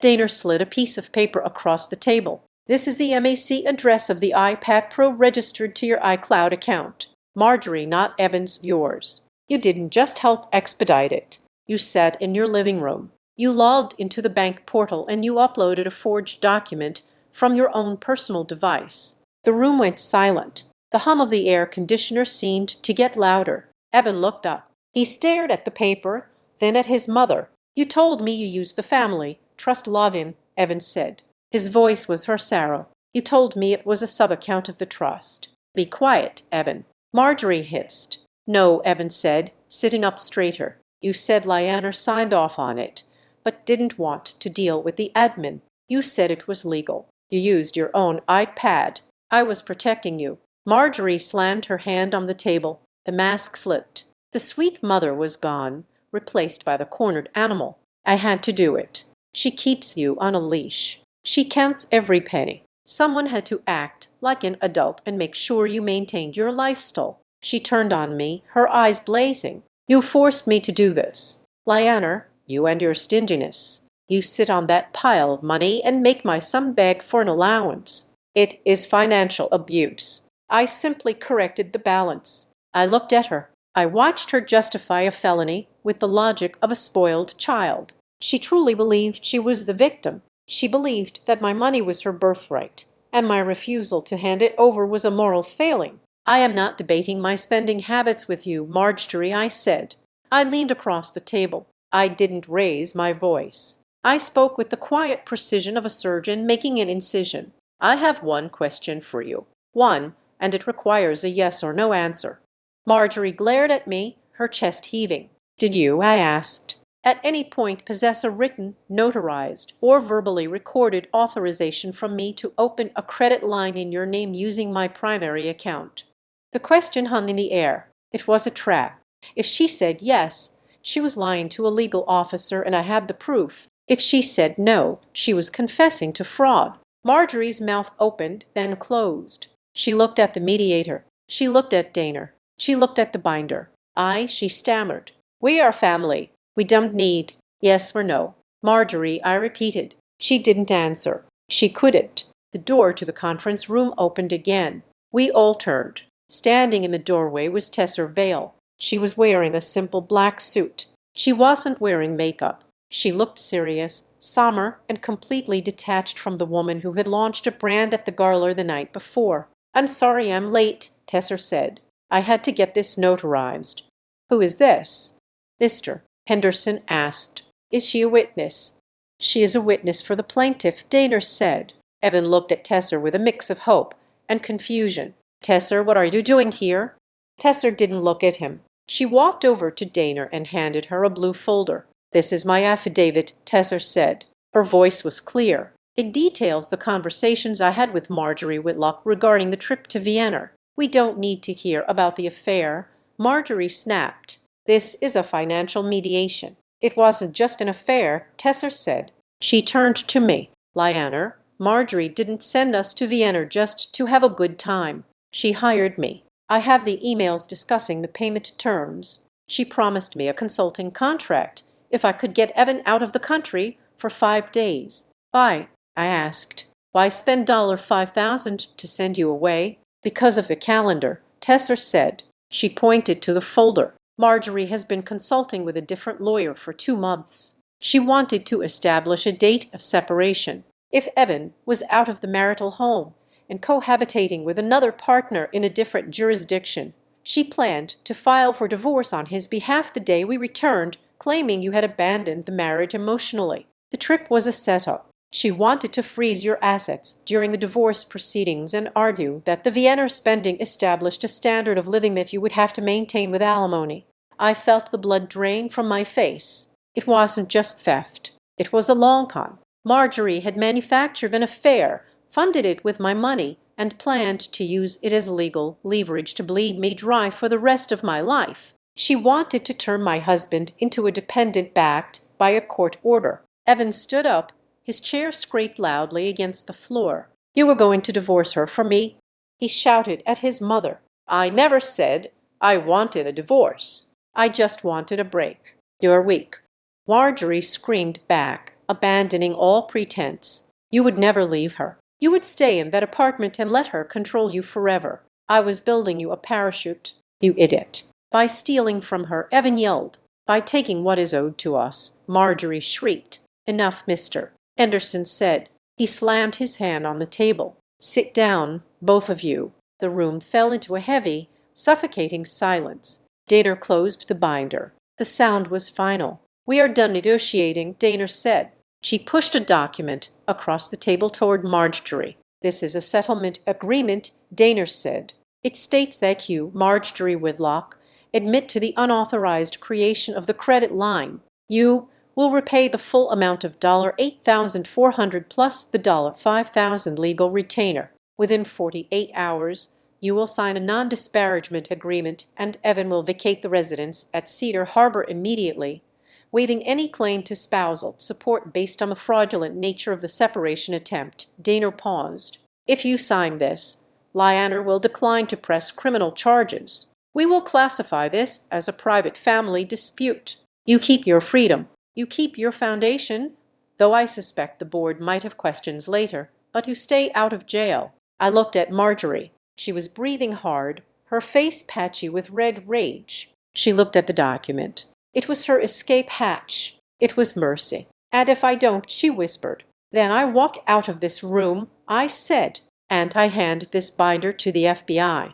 Identity theft across state lines, wire fraud, conspiracy. You will go to prison, Marjorie, and you won't go to a nice one. Marjorie looked at the paper. She looked at Evan, who had his head in his hands. She looked at Tesser, who was staring at the wall. Then, slowly, a smile spread across her face. It was a terrifying broken smile. You think you have one, she whispered. You think because you have papers and laws. You are smarter than me. But you forget one thing, Lyanner. I am a mother, and a mother does not let a stranger take her son's inheritance. She pushed the paper back. I am not signing that, she said. Marjorie, Daner warned. This is a one-time offer. I am not signing it, she shouted. She reached into her bag and pulled out her phone. You want to talk about laws? Let's talk about the law. She dialed a number. She put it on speaker. Hello. A deep male voice answered. Richard, Marjorie said, her eyes locked on mine. Initiate the contingency. File the petition. She is trying to blackmail me. Understood. The voice said, filing now. She hung up. Marjorie stood up. She smoothed her skirt. She looked at me with a hatred so pure it felt like radiation. I will see you in court, Lyanner, she said. And when I am done, you won't just be broke. You will be nothing. She walked out of the room. Evan hesitated for a second, then skewered after her like a dog responding to a whistle. Tesser looked at me. I am sorry, she said softly. Then she left too. I sat there in the silence. My heart was pounding, but my hands were still. Daner picked up the rejected settlement offer. She tore it into pieces. She chose the hard way, Daner said. Who is Richard? I asked. Richard Vance, Daner said grimly, the dirtiest litigator in the state. If she called him, she isn't just defending herself. She is attacking. She is going to claim you gave her permission. She is going to claim you are mentally incompetent. She is going to throw everything at the wall. Daner looked at me. Get ready, Lyanner. She said, the mediation is over. The war just started. I stood up. I picked up my binder. It felt heavier now. Let her file, I said. She thinks. She has a contingency plan. She doesn't know I kept the receipt. The receipt. The one thing I didn't put in the binder. I said, the one thing I was saving for the judge. I walked toward the door. See you in court, I whispered. The fluorescent lights of Bryer County Family Court hummed with a sound that was just on the edge of hearing. A high-pitched frequency that drilled into the base of my skull. The room was sterile. It smelled of floor wax and old dust. It was a place where love went to die, suffocated by the dry rustle of paperwork and the scratching of stenographers' keys. I sat at the plaintiff's table, my hands folded on top of the black binder. I felt strangely hollow. For days, I had been running on adrenaline and rage. But now, in the cold light of the courtroom, I felt like a file number. I was case number 492B. I was an asset to be divided. I was a problem to be solved. Daner sat beside me, motionless. She was not looking at the judge. She was watching the opposing table where Evan and Marjorie sat. Marjorie was dressed in a soft blue cardigan, looking for all the world like a grandmother who baked cookies, not a woman who committed wire fraud. Evan looked small. He was hunched over, his tie crooked, picking at a loose thread on his cuff.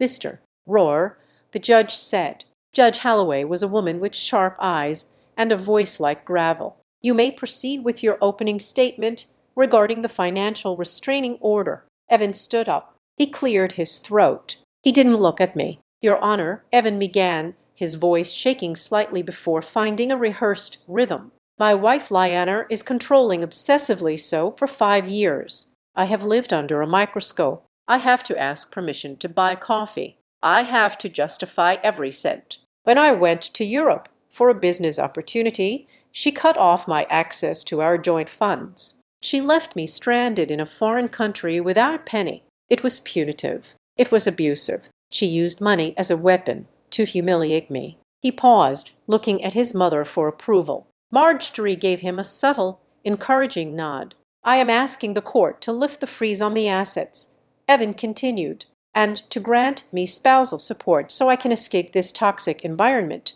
He sat down. Marjorie patted his hand.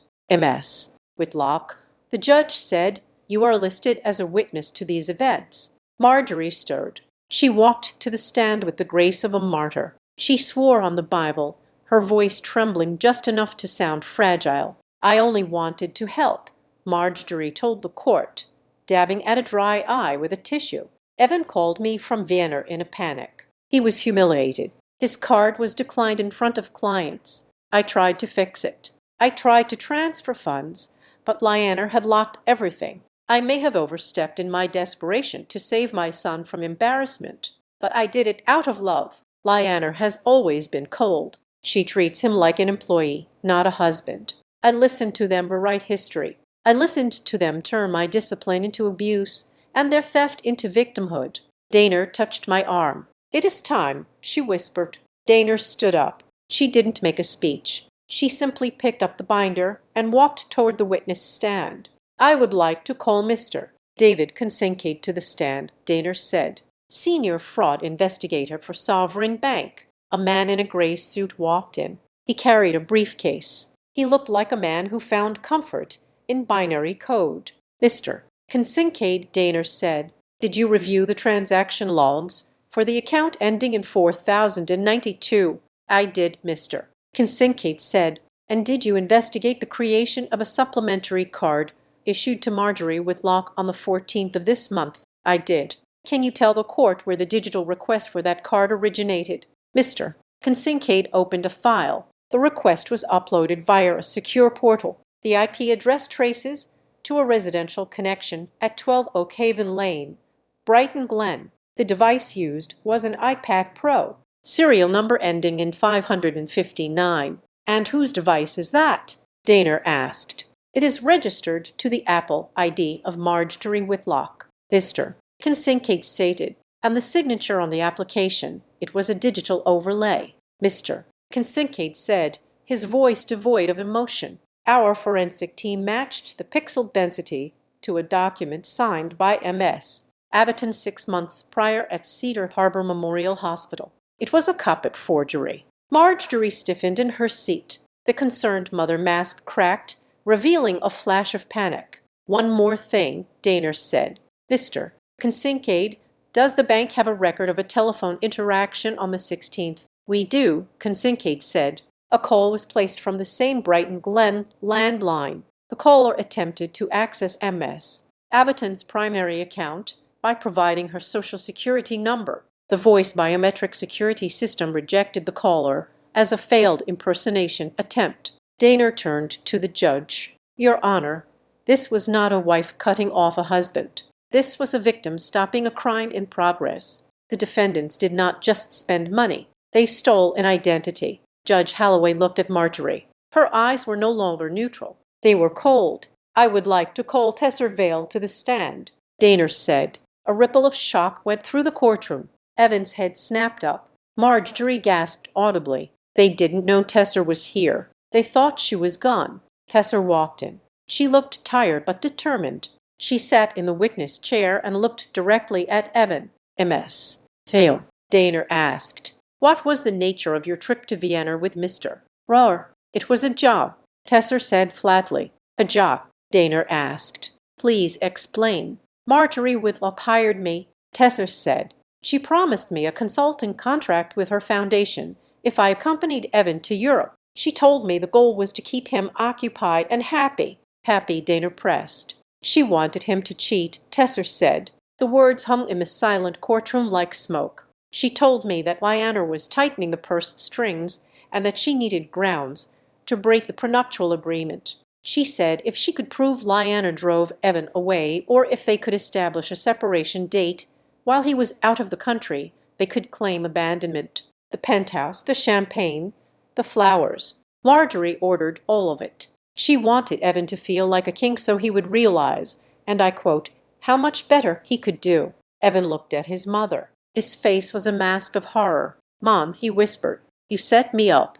Marjorie slammed her hand on the defense table. She stood up, ignoring her lawyer's frantic gestures to sit down. "She is lying," Marjorie shrieked. "She is a gold digger. I was trying to save my family." "Save your family by committing fraud?" Judge Holloway asked, her voice cutting through the outburst. "It wasn't fraud," Marjorie yelled, losing all control. "It was family money. Lyanna married my son. Her money is his money. Her assets are our assets. I have a right to manage it if she is incompetent." She pointed a shaking finger at me. "She is an outsider," Marjorie screamed. "She came into this family with her spreadsheets and her rules. She thinks she owns him because she pays the bills. That card belonged to my family. I had a right to use it." The silence that followed was absolute. Even the stenographer stopped typing. Marjorie stood there chest heaving, realizing too late what she had just said. She had admitted it. She had admitted she viewed me not as a person, but as a wallet that had the audacity to have a lock on it. Judge Holloway leaned forward. She took off her glasses. "M. Whitlock," the judge said softly, "did you just state on the record that you believe you have a right to access your daughter-in-law's private financial accounts without her consent?" "Because she is an outsider." Marjorie's lawyer buried his face in his hands. Marjorie looked around the room. She saw the disgust on the faces of the clerks. She saw the horror on Evan's face, but she couldn't stop. The entitlement was too deep. "I did what was necessary," Marjorie said, lifting her chin. "Someone had to take charge." "Thank you," Judge Holloway said. "You have made my job very easy." The judge looked at the papers in front of her. She picked up her gavel. It felt like the heavy thud of a guillotine blade being hoisted up in the matter of Raw versus Amber. Judge Holloway stated, "I am issuing an immediate summary judgment regarding the assets." The judge continued, "The freeze is lifted, but sole control is returned to MS. Abaten. Mr. Raw, you are ordered to vacate the marital residence at Cedar Harbor by 5:00 this evening. Any attempt to enter the property after that time will be treated as trespassing." Evan slumped in his chair. He looked like a balloon that had lost all its air. Regarding the unauthorized charges, the judge looked at Marjorie. "The court finds that Marjorie Whitlock engaged in civil fraud and identity theft. You are ordered to repay the sum of $8,400 to MS. Abaten immediately. Furthermore, I am issuing a permanent restraining order. You are barred from contacting MS. Amberton, you are barred from acting as a financial agent for Mr. Raw in any capacity that intersects with MS. Amberton's assets." And finally, the judge said, her eyes narrowing, "I am referring the transcript of this hearing, specifically the testimony regarding the digital forgery, to the district attorney's office for review of criminal charges. You do not get to steal people's identities because you think you are entitled to their money. Court is adjourned." The gavel banged. It was a sharp wooden crack that signaled the end of my life as I knew it and the beginning of a new one. Marjorie collapsed into her chair, sobbing. Not for me, not for Evan, but for herself. She knew what a criminal referral meant. Her reputation, her charity board seats, her social standing. It was all over. Evan stood up. He looked at me. He looked like he wanted to approach, to say something, to try one last charm offensive. "Lyanna," he started. I didn't answer. I didn't look at him. I stood up, picked up my binder, and turned my back. I walked down the center aisle of the courtroom. My heels clicked on the floor, a steady, rhythmic march toward the exit. I pushed through the heavy wooden doors and stepped out into the hallway. Daner was right behind me. "You did it," Daner said. "We did it," I corrected. I walked out of the courthouse and into the blinding afternoon sun. The air was crisp. I walked to my car, unlocked the door, and slid into the driver's seat. It was quiet inside, safe. I reached into my purse and pulled out my wallet. I opened it. There in the front slot, where the heavy black onyx card used to sit, was an empty space, a piece of leather that held nothing. I ran my thumb over the empty slot. It didn't feel like a loss. It felt like space. It felt like room to breathe. I picked up my phone. I had one last thing to do. I opened my text thread with Evan. I typed a single message. "From now on, you pay for your own choices." I hit send. Then I pressed the power button on the side of my phone and held it down. The screen went black. The connection was severed. I put the car in gear and drove away, leaving the courthouse, the marriage, and the debt in the rear view mirror. I didn't know where I was going for dinner. I didn't know what I would do with the rest of my life. But I knew one thing. Whatever I bought, I would be the only one paying for it. The end. Thank you so much for listening to this story of justice served. I would love to know where you're tuning in from. Are you listening from a busy city, a quiet room, or maybe on your way to work? Please let me know in the comments below so we can connect. Don't forget to subscribe to the Azad Revenge Stories channel. Like this video and hit that hype button so this story can reach even more people who need to see Calmer in action.